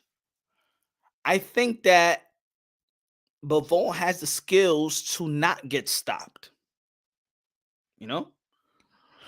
I think he has the IQ to not offensively stop Canelo. The thing about Canelo Alvarez, he's very smart. He does not waste movement, nor does he waste punches. But Canelo Alvarez gives you a chance to actually do something, because that's where he capitalized from. He's become a beautiful counterpuncher, and he's a very accurate counterpuncher. Canelo Alvarez now understands the science of 12-round bouts. He doesn't get tired like he was when he was younger, right? So he don't throw a lot of punches like he don't throw a lot of punches. He doesn't chase you. He traps you in a very, it's like round by round. You can see it round by round. They train for 12 rounds. And I think that Canelo Alvarez and Eddie Reynoso has created a game plan for a 12-round bout. You understand? It's almost like when you see fighters, and good looking out. I appreciate that, my brother. Thank you for the 5 beans, my brother. It's like when when a fighter, they take the first round off, they're not trying to knock out. All right, that means they have a plan. They really want to see what this fight is all about. And round by round, they start chipping away. Canelo Alvarez looked like he's not trying to pressure you, but it's the way that he pressures is like it's slow, but it's very like you can see he's cutting the ring off little by little. Come 8th round, and you can't go nowhere. That's it. It's like he traps you, So I do see a decision win by Canelo Alvarez, but I could also see a late stoppage like with the Callum Smith fight. I right now I see that Canelo Alvarez is in invincible mode. Like I've been saying, his intellect and physical ability is coexisting at the highest level. Bivol, he's a smart fighter, great amateur background, and he's a smart fighter. So I think that he's smart enough not if he feels like he can't engage with a Canelo Alvarez and just use the jab and things of that nature. We saw Kovalev. Kovalev was actually winning rounds using the jab until, like I said, Canelo Alvarez, little by little, he closing the gap. You know how to he pressured him very smart. Right? He was just closing that gap more and more and more. And I think that's what's going to happen as well. And I think Bivol in the professional level hasn't been in the ring with anything special, anything close to special. Well, shout out to Joe Smith Jr., but he's more of a brawler than anything else. Thank you. I appreciate that. Edwin Morales, gracias. Appreciate that. I appreciate that, man. God bless. Edwin Morales. I want to see Beterbiev. To be honest, I think Bivol is more I think he's more dangerous than Beterbiev. And anyway, it's a better fight because if he would have fought Beterbiev and beat Beterbiev is older than Kovalev when he fought him. And look at the excuse. Oh, he beat the old guy. Then there would have been a narrative. I think with Bivol, there is really no narrative, really. It's not really a narrative, right? He's fighting the younger guy and the guy that people feel has the most skill, has better footwork, has better technique than Beterbiev. So I think he is fighting the harder 175-pounder, in my opinion. Rapstar said, can Bivol push Canelo on the back foot in later rounds? Punch. I think that Canelo Alvarez has evolved, and I think that Canelo Alvarez could counter off the back foot. I think that's what's happening with the Triple G and Canelo Alvarez, the first fight, in which a lot of people felt that Triple G won because we just saw a new wrinkle to Canelo's game.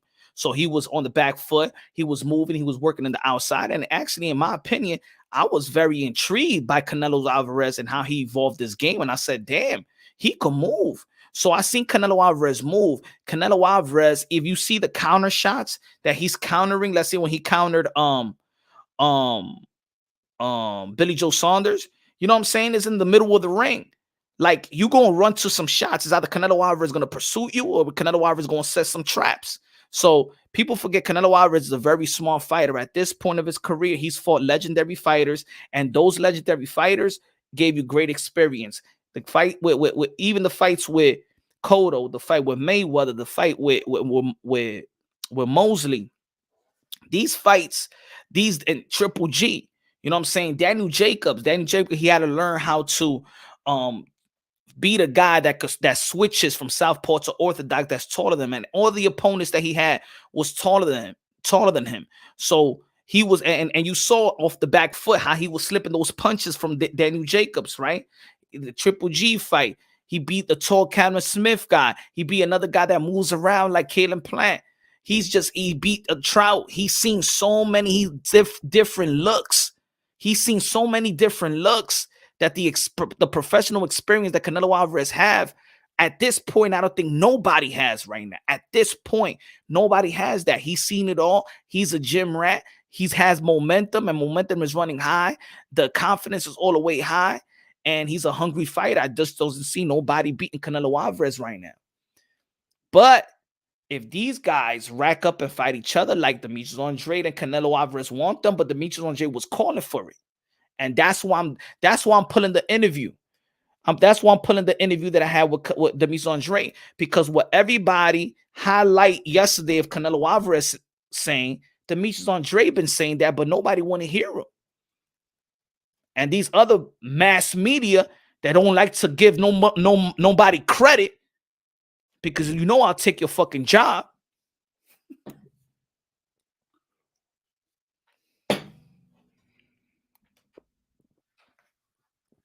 How do you know getting hit on a purpose, figure out punch patterns to get knockout isn't decisive?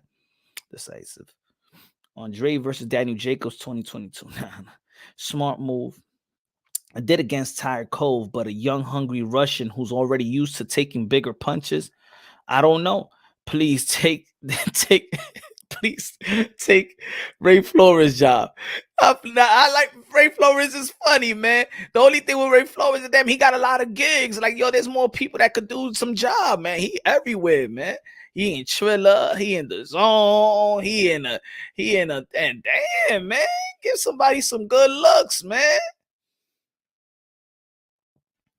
Let's finish up. Let's see what he keeps on saying. Let's finish up, folks. Let's finish up this interview.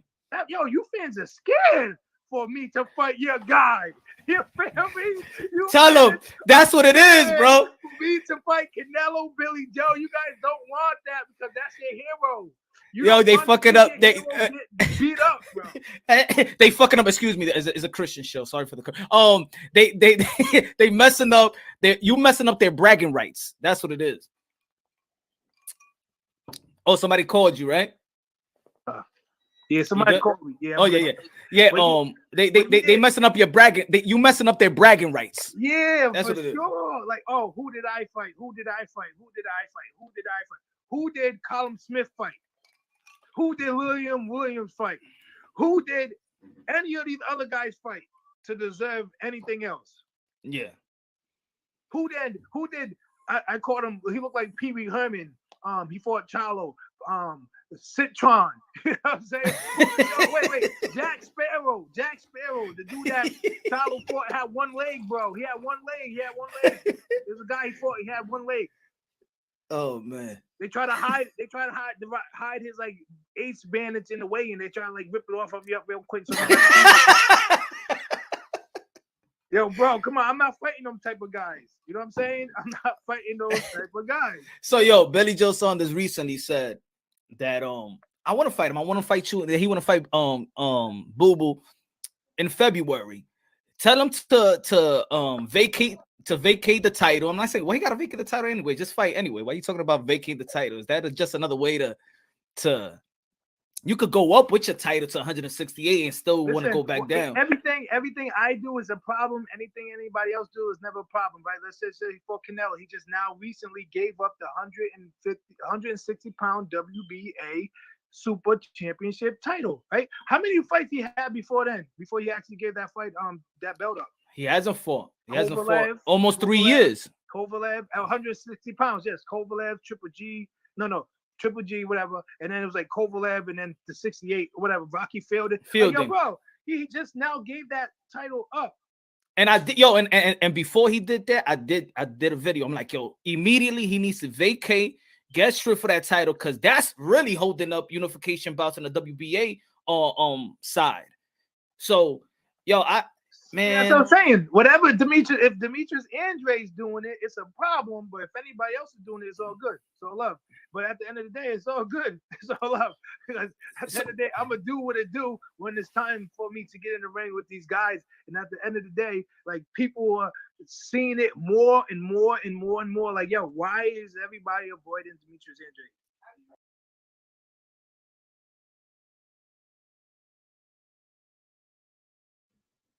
Hold on, let me address this because I see these punks that likes to say this shit. Hold on, let me address you, you piece of human garbage. I'm not troll. I'm the most respectful dude online. But yeah, call it how I see it. Dude gives you an interview and you on his nuts. We talking boxing and you talking about nuts. We talking about boxing and you talking about balls because you be watching xnxx.com all day with dudes dingling their balls, sucking each other off. We talking about boxing, but you talking about nuts. Now, Cesar Torres, when I talk great about Canelo Alvarez, I don't see you in my comment box saying that I'm in nobody's nuts.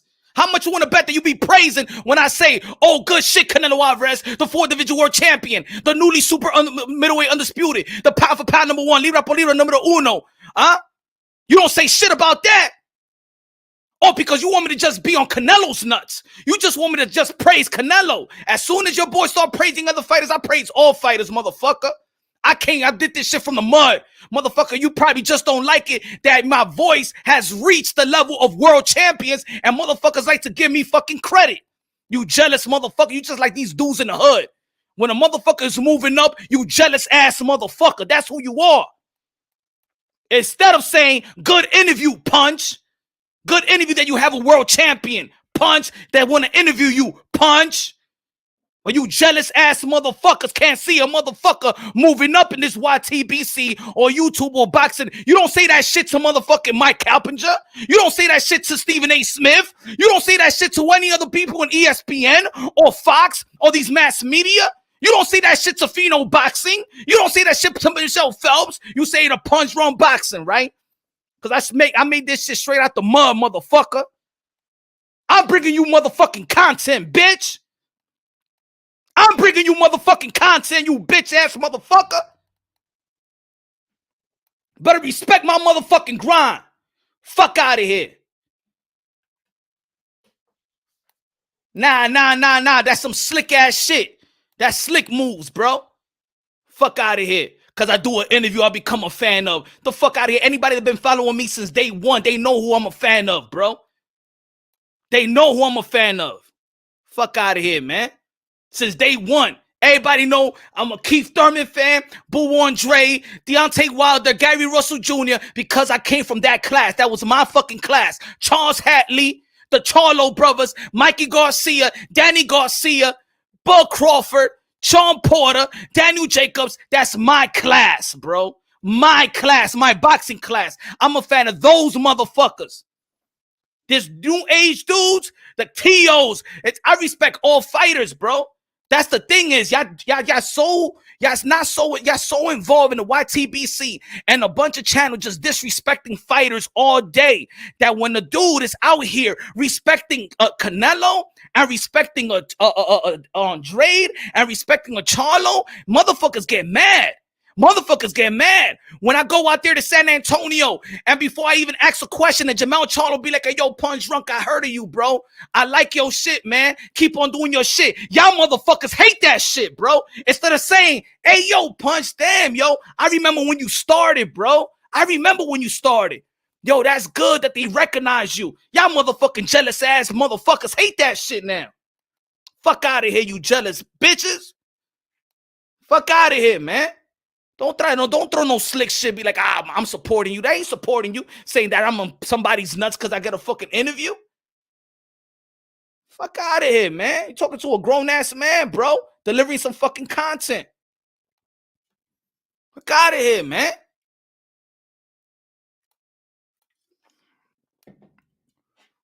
And, bro, keep your peace. It's the Foster. It's the Foster.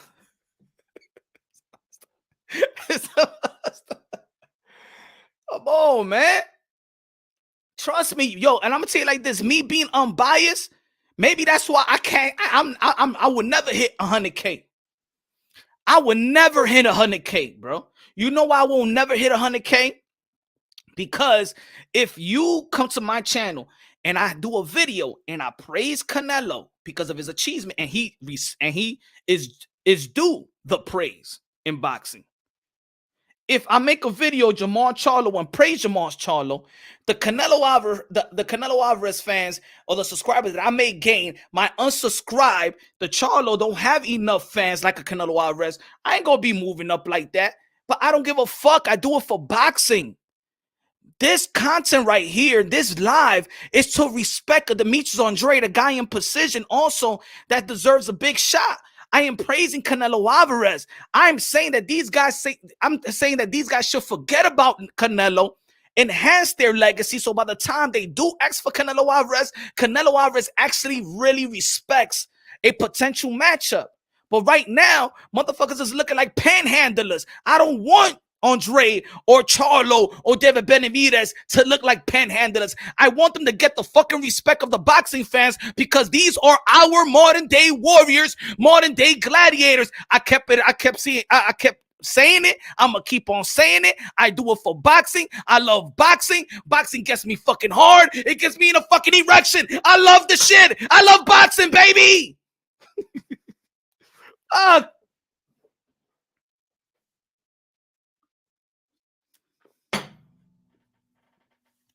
What's wrong is wrong.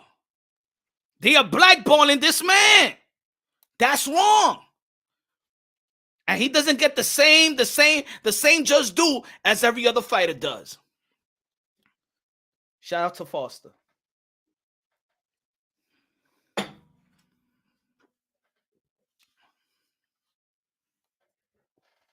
And then a weak motherfucker gonna be like, oh shit, I understand this YTBC. Yet the thing is, you think when somebody, look, when people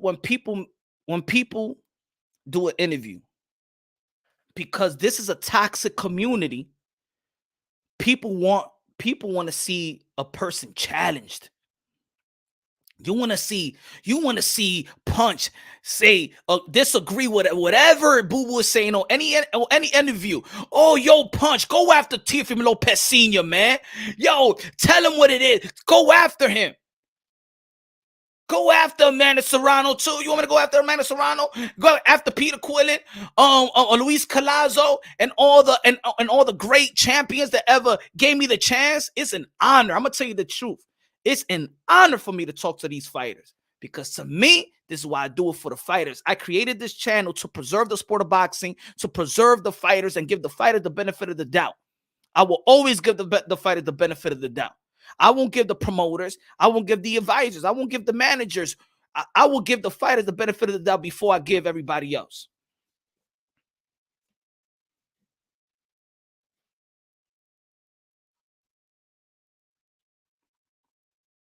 If you want me to talk shit to all these fighters, I'm a fan of all these fighters.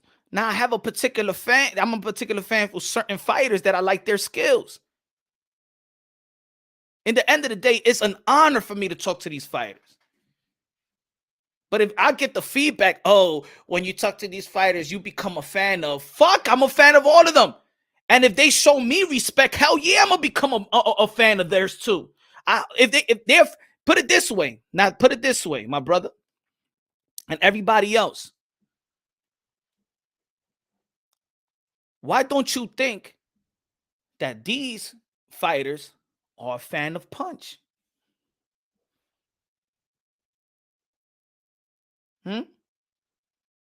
I know I ain't nobody. I know.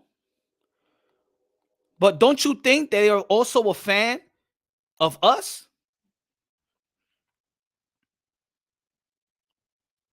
You don't think these fighters respect our voices?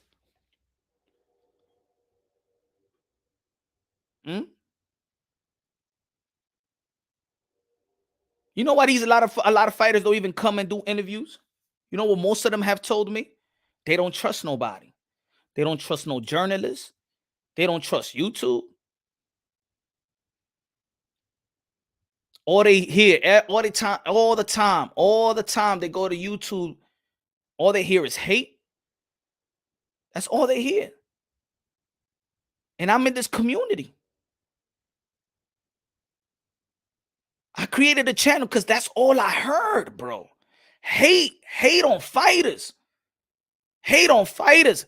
Again, I'm going to say it again. If y'all new to the channel, I came to the sport of boxing. I fell in love with the sport of boxing. I didn't pursue it like I wanted to. There was more sports I wanted to do. But my introduction to the sport of boxing, really to the sport of boxing, I understood the sport of boxing. My introduction to really understand this sport is when my friend died during sparring. Got knocked out, had emergency brain surgery at the age of 16 while he was sparring grown men without the headgear. I was young looking on. That's my introduction. This is why I respect fighters to the fullest. This is why I used to pick fights with anybody that will call a fighter a bum and a pussy. That shit irks me. I had to stop going to shows because people lack the respect of fighters.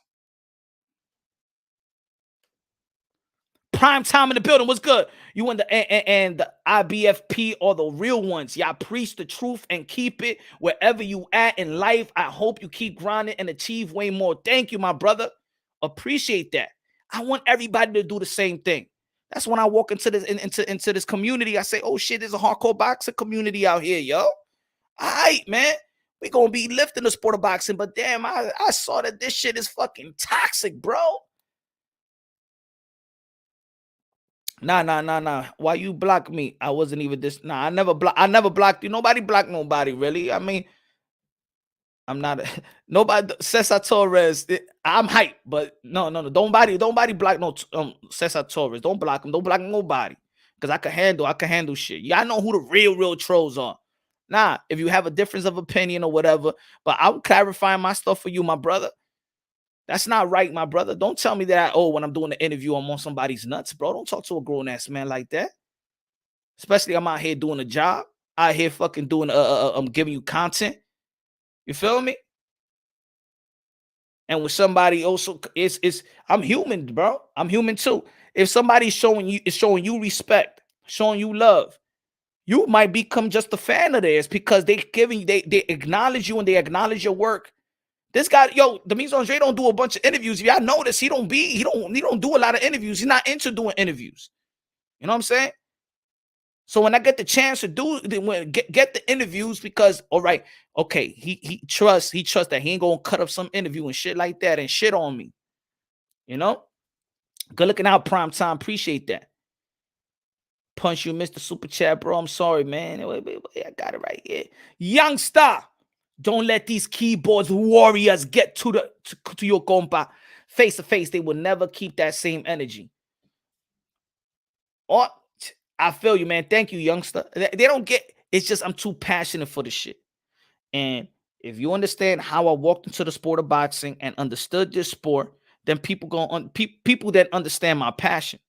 I love fighters, bro. I love fighters. I see fighters as superheroes, man. That's just me. That doesn't mean y'all gotta see it like that. That's just me. But you're gonna walk into a passionate boxing fan, like myself, bro. I hate when people disrespect fighters. We can have fun. You know what I'm saying? We can hold them accountable too. And we can have fun. Panhandle, all that shit. I do all that funny shit. But in reality, go into these gyms, man. Go into these gyms. Talk to a fighter after a fight. When they all banged up. I tell the story all the time.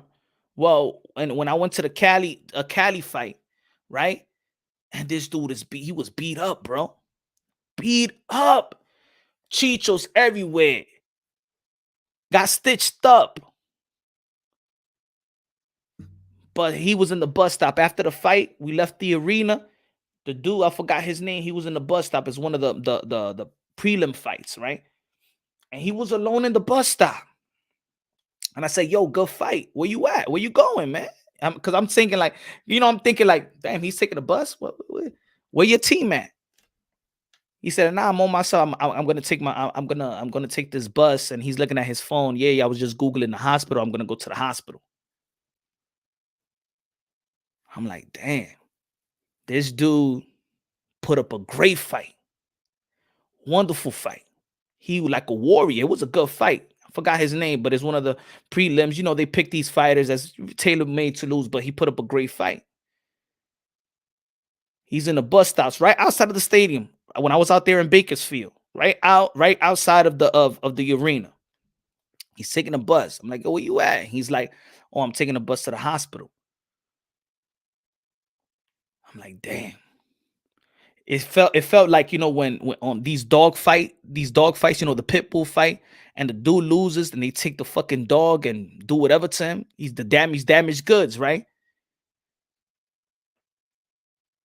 He got to pay for his own. He got to pay his own insurance, because if people understand, when you fight out there, you pay whatever. If you have belts, you pay your belt fee, your sanctioning fee. You also pay your medical fee. Once you step outside that arena, you on your own.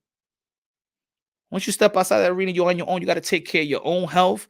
If you got busted teeth, you got to take care of that. They will take care of you right there in the arena. They'll stitch you up. But once they hit you out, that's it. You out there. That's it. You're done. You on your own. So he ain't felt good. He ain't felt good. And he was in a bus stop waiting for a bus, because fighters don't get paid that much. Waiting for a bus. There was no Uber. Out there in Bakersfield, California, you couldn't find no Uber for like 2 hours, 3 hours. So he was, you know what I'm saying, waiting on the fucking bus to go to the fucking hospital.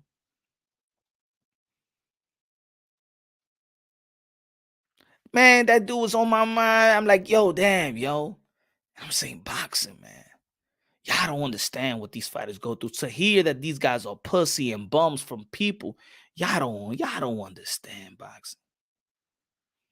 Bakersfield's a farm town. Yo, there's a lot of Torres, a lot of drug addicts over there, bro. Yo, for real. Yo, Torres, when I went out there, the arena's there, but then right around the corner, brother. Psh. Yo, I felt like I was in New York City, 1988 again. I ain't never seen so many drug addicts. I haven't seen so many drug addicts like that since I was a youngin', bro. They was shooting up. I don't know if they were shooting fentanyl, but they was out there. Cause before the fight, my boy Henry La Bazooka Cedric Martinez had a fight, So before, I was just killing time in the afternoon, went to a Mexican restaurant, but then I was just walking around. And I said, damn, yo. I saw there was this white car, and I'm walking, and there was a man and a woman, right, in the front, and there was two babies in the back. And around the car, all you see is like 15 diapers. 15 diapers. Shitty diapers, piss, or whatever it was, but like 15 diapers. And I'm like this. And this couple was just doing drugs, shooting up. And I'm saying, if there's 15 fucking diapers around the car, I'm like, damn. They've been here all fucking day doing drugs, and these babies, and maybe they didn't even get food. I don't know. Like, damn. You feel like doing something, but it's like, man, you don't even want to, you trying to mind your own business, but then you feel guilty for minding your own business.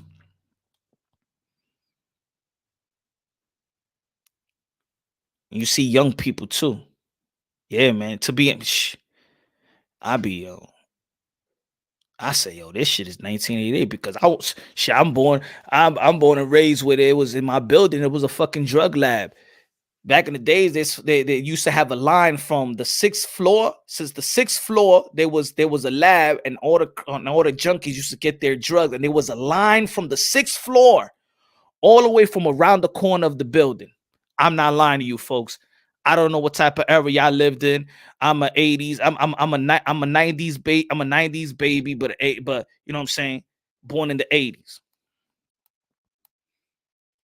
So there was a lab, but we knew there's a lab in the 5th and in the 6th floor. The whole floor, it was they sell drugs, and there's a lab. All the apartments is all drugs. Boom. There used to be a line from the 6th floor all the way down to around the corner. Across the street used to be a same thing. Drug. In the early 90s or late 80s. Shit, I know more. I see crackheads and I look at junkies like they're some normal people. I'm dead serious. Like when I see a junkie, I'm not the person to be that look at them and look down upon them. I could throw some jokes, but I don't look down upon. I just look at them as sick people.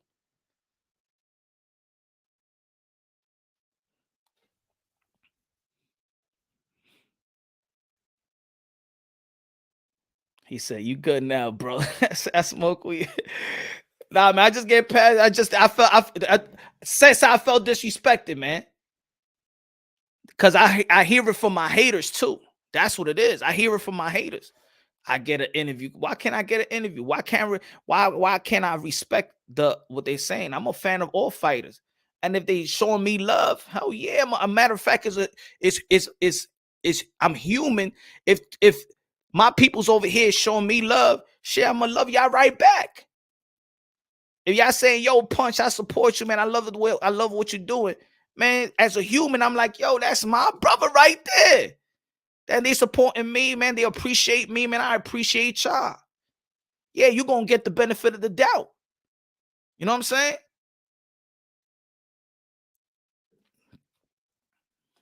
And then it's not like what he was saying is not things that I never said. The things that he was saying, I say it.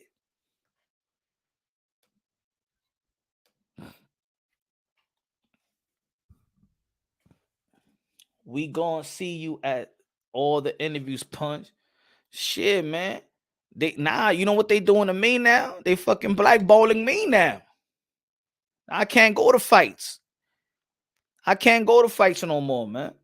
I can't go to certain fights. They didn't like some of the videos, man. Cause I'm preaching the real shit to y'all, and they blackballing me in boxing. You see, me keeping it real with my peoples be hurting me too. Me keeping it real hurts me too. They blackballing me too. They hate the video. They say, "Well, Punch, you did a video of Gervonta Tank Davis. You said that we're extorting. Was extorting Gervonta Tank Davis. We don't appreciate that. We can't have you here. Compromises our business." Beat you. Just subscribe. You have earned my respect with this live. Thank you. I appreciate that, Garcia. Yeah, man. Your boy, Mr. Moonshine. He trying to blackball your boy. But you know what? You know what I said? They could blackball me from shows. The fighters are going to respect me. The fighter is going to request because I fight for fighters. I fight for the fighters. They'd be like, you know what? Let this man in, bro. I want this guy. I want Punch Run Boxing, man. I want that journalist. I want that guy that's doing journalist work. He's keeping it real. He's keeping it unbiased. He keep it fair. Almost all the people that I do that are given the opportunity to do interviews, you know what they said? Man, I seen your shit, man. You man fair, bro. You fair. If that's the compliment I get from 99% of the people I do interviews. You know why I'm doing an interview with you? Because you fair. I seen your shit. You fair. You know what I'm saying? That's what it is. If Canelo Alvarez sees me, I think hopefully he'd be like, "Hey, yo, you keep it fair, Punch." He's just a terrible fighter, but you keep it fair with him too. People don't like that. There's other boxing content creators they'll say, "I don't care about doing interviews." You know, you don't want to do the interview because you've been shitting on these motherfuckers. You know that you can't even approach them that way. You can't even approach them. Because I'm going to tell you like this, and I said it from the beginning. I always say, yo, fighters look at YouTube. Fighters look at this shit because, of course, we're the only one that keep their names alive. Mass media don't speak about them. So when they hear about themselves, they look at this shit, bro. They humans too, bro. That's why when you see when I did a video or whatever, and Ryan Garcia hits me up in Twitter and shit and gives me props. And I said some derogatory shit before, you know? And what he said, nah, Punch, man, you funny. I don't take it to heart. I'm glad he didn't take it to heart, you know? But they be looking, man. They be looking. And I'm trying to preserve my sport. So why not praise the fighters, man? Why not praise the fighters? Freddie Montana said, yo, Punch, are you sponsored by Adidas? Punch? Nah, I'm trying to. I'm trying to get sponsored, man.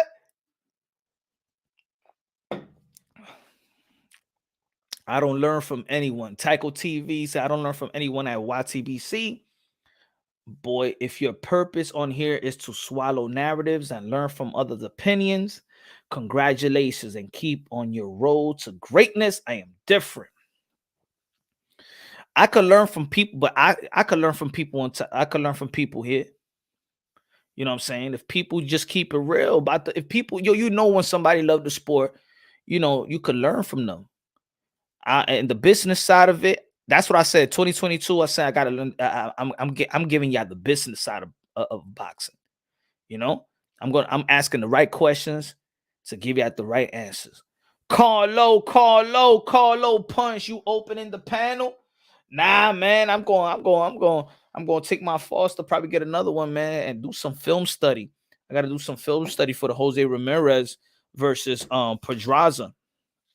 I haven't done a lot of film study on that fight. So before I give you my take, this is the reason why I'm not, see, I don't fool the people. I'm not going to give you a take. I got to do, I think that Jose Ramirez is going to win. I think that Jose Pedraza don't got the punch resistance, but he's at 140 and he's more comfortable up there. He got skills and he got the skills and talent. He got heart, but I think that Jose Ramirez is going to win him, but I want to break it down the proper way. Punch, I could be a troll when you call me. I apologize for calling you that, man. I should have. My fault, man. I apologize, Torres. Maybe I overextended the rant, and for calling you for calling you out your name. All right. Now I hope I could get that same, apology and respect back. Oh, I see. Good. How's the family, Punch? Yo, they've been great, man. Great. Yeah, Mo. Yeah. I gotta do my film study, man. Gotta do my film study. But it's like I said the other day, the thing is this community has become what you call it? It's become gossip. It become fully gossip, you know what I'm saying? I think that boxing today has given us so much content that it shouldn't be a lot of bullshit. You feel me? We had how many press conferences? We had 3 press conferences minus a fighter. We had Tyson Fury. We had Tyson Fury and Dillian White. We have Earl Spence and Ugas. We had Canelo Alvarez. We had Ryan Garcia. So in boxing, they should right now with all the content that's given to us for boxing content creators, there shouldn't be no foolery. It should be like, hey, yo, let's talk about what's popping. I think that boxing this week has given us so much to really talk about. And to go through fights, and we got fights. We got Chocolatito. We got Martinez. I broke it down already. If y'all haven't watched the video, I could say it right here, right quick. I think the Chocolatito is levels above Martinez. I think he has the power. I think that he knows how to close in the gap. I like his inside game. I like his defense better than Martinez. Martinez, I think, lacks a little bit on defense. He got special power though. So with power, you're always going to be in a fight. I think he's a little flat-footed for Chocolatito, and I think a guy that if you want to give Chocolatito problems, you got to have more intangibles than just sitting there waiting for some big shots. I think Martinez throws everything hard. Martinez stays in the line in which Chocolatito has a good 1-2, got a 3-punch combination as well from the body to the top. He doesn't guard the body. I think that Martinez has a real high guard or real high guard. And then when he does throw the left hook, he really doesn't cover up. So I think his defense is going to fail him tomorrow. Chocolatito, he does more and more. He's getting hit a little bit, but he does a good way not to get hit too flush. You know what I'm saying? You know how to catch with his elbow. I think Chocolatito is top. When if we go by technical, like let's say a lot of people say pound for pound, right? If we go by just technical boxing, and we're talking about elite fighters pound for pound, Chocolatito is always going to be top 5. Chocolatito is always going to be top 5. If we're just talking about no resume, no nothing, just skill set, Chocolatito is always top 5. Always top 5. And I think that he just got too much intangibles, and he's the bigger guy. You know that Martinez moving up from 112 to 115. He's the bigger guy, not too much, but I think that Chocolatito, you know, once he rehydrates and things of that nature, he's very disciplined fighter. And, you know, does he still love the game? You know, I thought he was going to retire after his last fight. And maybe he regained the love. He's going to get the Estrada fight. Still want to stay busy. The winner's going to fight Estrada. Let's see what's going to happen, man. Latin in the building was good. Hey, Punch. I'm not the biggest Andre fan, but I feel like he's a great fighter. Much respect to anyone that gets in the ring. You don't play boxing. Facts, man. I respect. Why? Let's respect them all. And the more that we preserve the fighters, you don't even got to be the fan of them. Preserve the sport. Let's hold these guys high. Yes, we could critique and hold them accountable, but that's not everything, bro. That's not everything. They don't fight enough for us to be critiquing them all the effing time. You know what I'm saying? They don't fight enough. You know, so let's preserve when we talk about the fans like to talk about, oh, this guy ain't selling pay-per-view. Oh, he's not selling out. He's not people are not buying the tickets, but yeah, we talking about them. You know what I'm saying? It's funny. It's like, yo, this guy using social media, but we use social media. So while Ryan Garcia, he can't use social media to benefit and get some money in his pocket, but we could be out here on YouTube talking about Ryan Garcia and people support us. We got Instagram, we put reels, and then if your shit is monetized, you could get paid, but Ryan Garcia can get paid off that shit too. You know what I'm saying? It's like in every other fans, like we're so the harshest on boxers. Where every athlete respects boxers. Come on, man. I don't know, man. Maybe I love the game too much. Maybe I respect them too much. I wasn't a huge fan of Earl Spence, but me watching Earl Spence get hurt, shit, I'm like, nah, man. He was one of our heroes. He's one of our warriors, bro. When Adrian Broner is going through whatever he's going through, or whatever alcoholism and stuff like that. And I do a video, man. Let's pray for Adrian Broner, man. I see the chat. I see the comments. And for me, it was like, man, watch. This is the nature of the YTBC. This is the nature. This is the nature. Watch. This is the nature.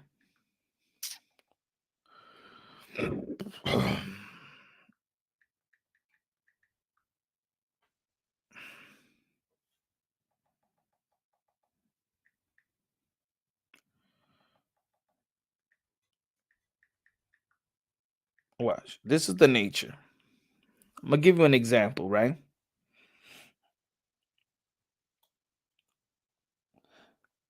Bro. There you go. Look. I'm gonna read the comments. I did a video, right? I said alcoholism. Adrian the problem Broner. Why are we neglecting his outcry? Right? Because I believe that this the boxing fans, the boxing community, we family, right? I mean, we love fighters and we respect the fighters. Look at these comments. Ex-homeless drug addict here. You're 100 about being money and self literate. I've always supported AB, one of the best showmen boxer in 20 years. I walk down the street. There's a deep hole in the sidewalk. I fall in. I am lost. Oh no, I just wanna. Damn, how you spend millions of dollars? They put their life on the ring for money. Stay focused. Rise like the king you should be. Don't play yourself. I hope Adrian gets and accepts the help he needs. Hopefully the people close to him take care of him. Pack damaged him. I feel bad for Broner. It was fun seeing him get beat up. after talking shit, but Broner is down and bad. I hope he has a good people around him who will help him. Can't watch the whole video tonight, but will tomorrow. It was good, positive. It was good, positive, encouraging comments, and then there was other comments that was like, fuck AB. He did that to himself. You know, all this shit, right? These guys maybe look at these comments and maybe your comment, maybe this one comment, maybe this one good comment may wake them up and be like, you know what? Should inspire me, bro. Inspire me to do something. You never know. You never know what can inspire somebody. Bro, I deal with gang members and drug addicts all day. You think I'm gonna argue online? What's good with Freddie guy? What do you mean? Yo, Punch, you saw what happened to Kane. Yo, you know what? I haven't even read so much of the story, but everybody's saying free Kane. You know, it's just been man busy. You feel me? Just been real busy. I haven't caught up. I haven't caught with that story, but I'm definitely gonna after the live really catch up on that story. I got Choco, but if that boy Martinez can't eat those punches and be punches himself and goes in with Choke, I don't know if he's gonna eat them punches. To be honest, Julio Cesar Chavez Jr. on rehab now. Man, I hope he's doing great, man. I hope. Look, who else was on rehab? Mayorga. You know what I'm saying? I think he was suffering from alcoholism as well.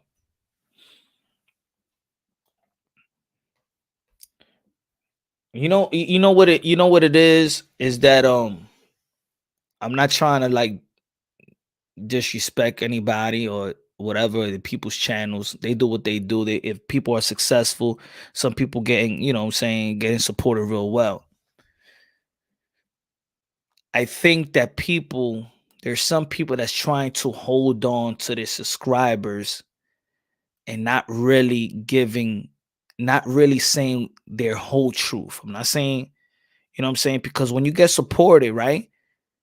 You know, you see your analytics, you know who supports you, you know who subscribes to you, you know this and that.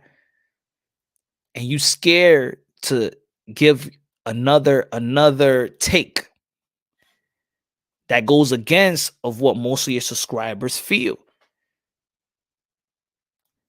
And I'm gonna tell this to the boxing content creators, right?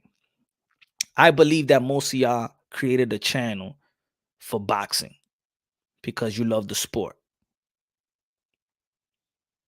I think a lot of channels, especially when you become successful and you get in the numbers and stuff like that, you start being a slave to your own channel and subscribers, because once you get that type of support, and I'm gonna give you an example. If you're a fan, if you get a lot of fan base because you're a Josh Taylor fan, or you gain a lot of subscribers because you a Rigondeaux fan. Let's say a bunch of Rigondeaux fans subscribe to your channel because you speak highly of Rigondeaux. And then you speak highly of Lomachenko. And your Rigondeaux fans hate Lomachenko.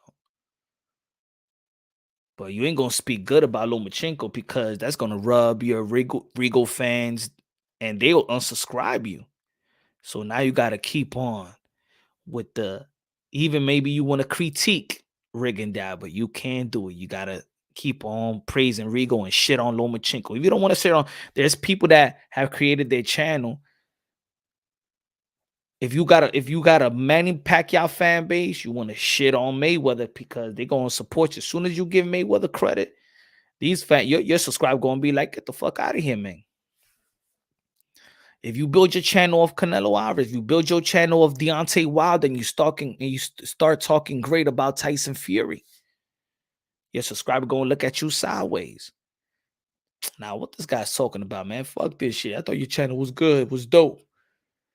If you build your channel of Canelo and you start giving credit to Demetrius Andre, subscriber gonna look at you, gonna be like, yo, what was good, man? Nah, you're a bum, Punch. What you fucking talking about?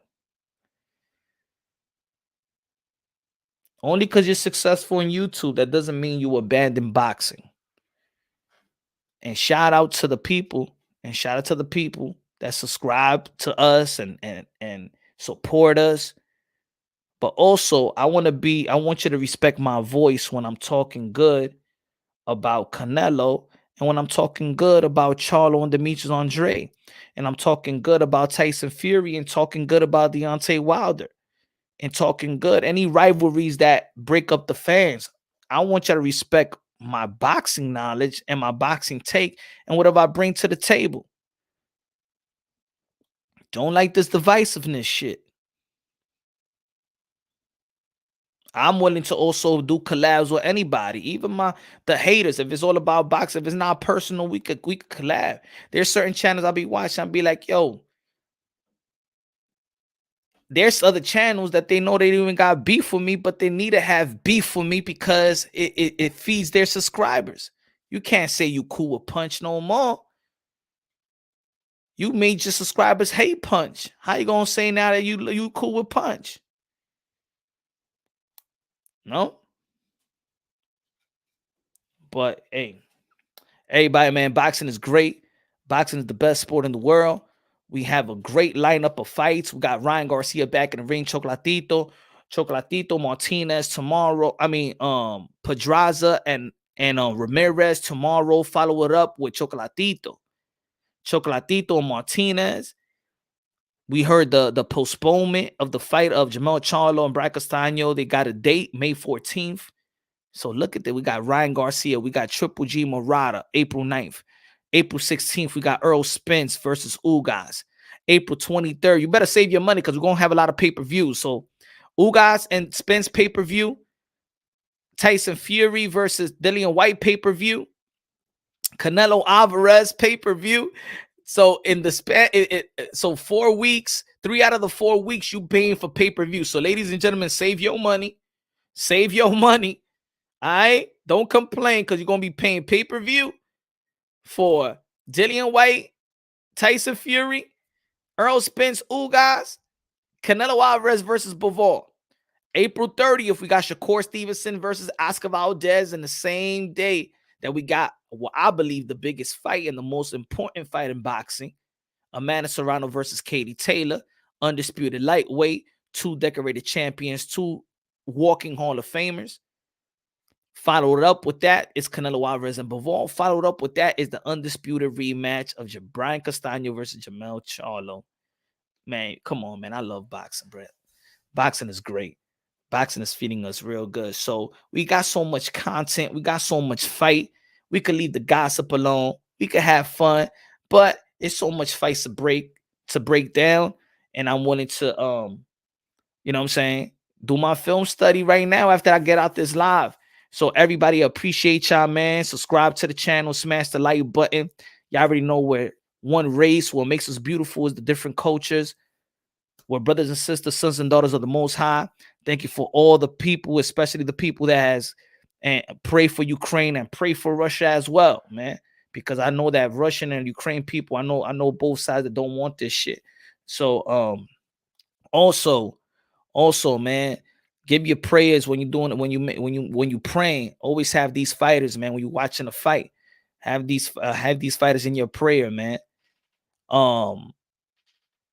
So y'all already know, man. Support the sport. Let's preserve the sport of boxing. The best investment that you can make in your life is have God in your heart. I know nothing about no Dogecoin and none of that. The best investment is have God in your heart. Build that, grow with that, and that's the best relationship. You wealthy with God. You know what I'm saying? So love y'all. God bless, and on to the next.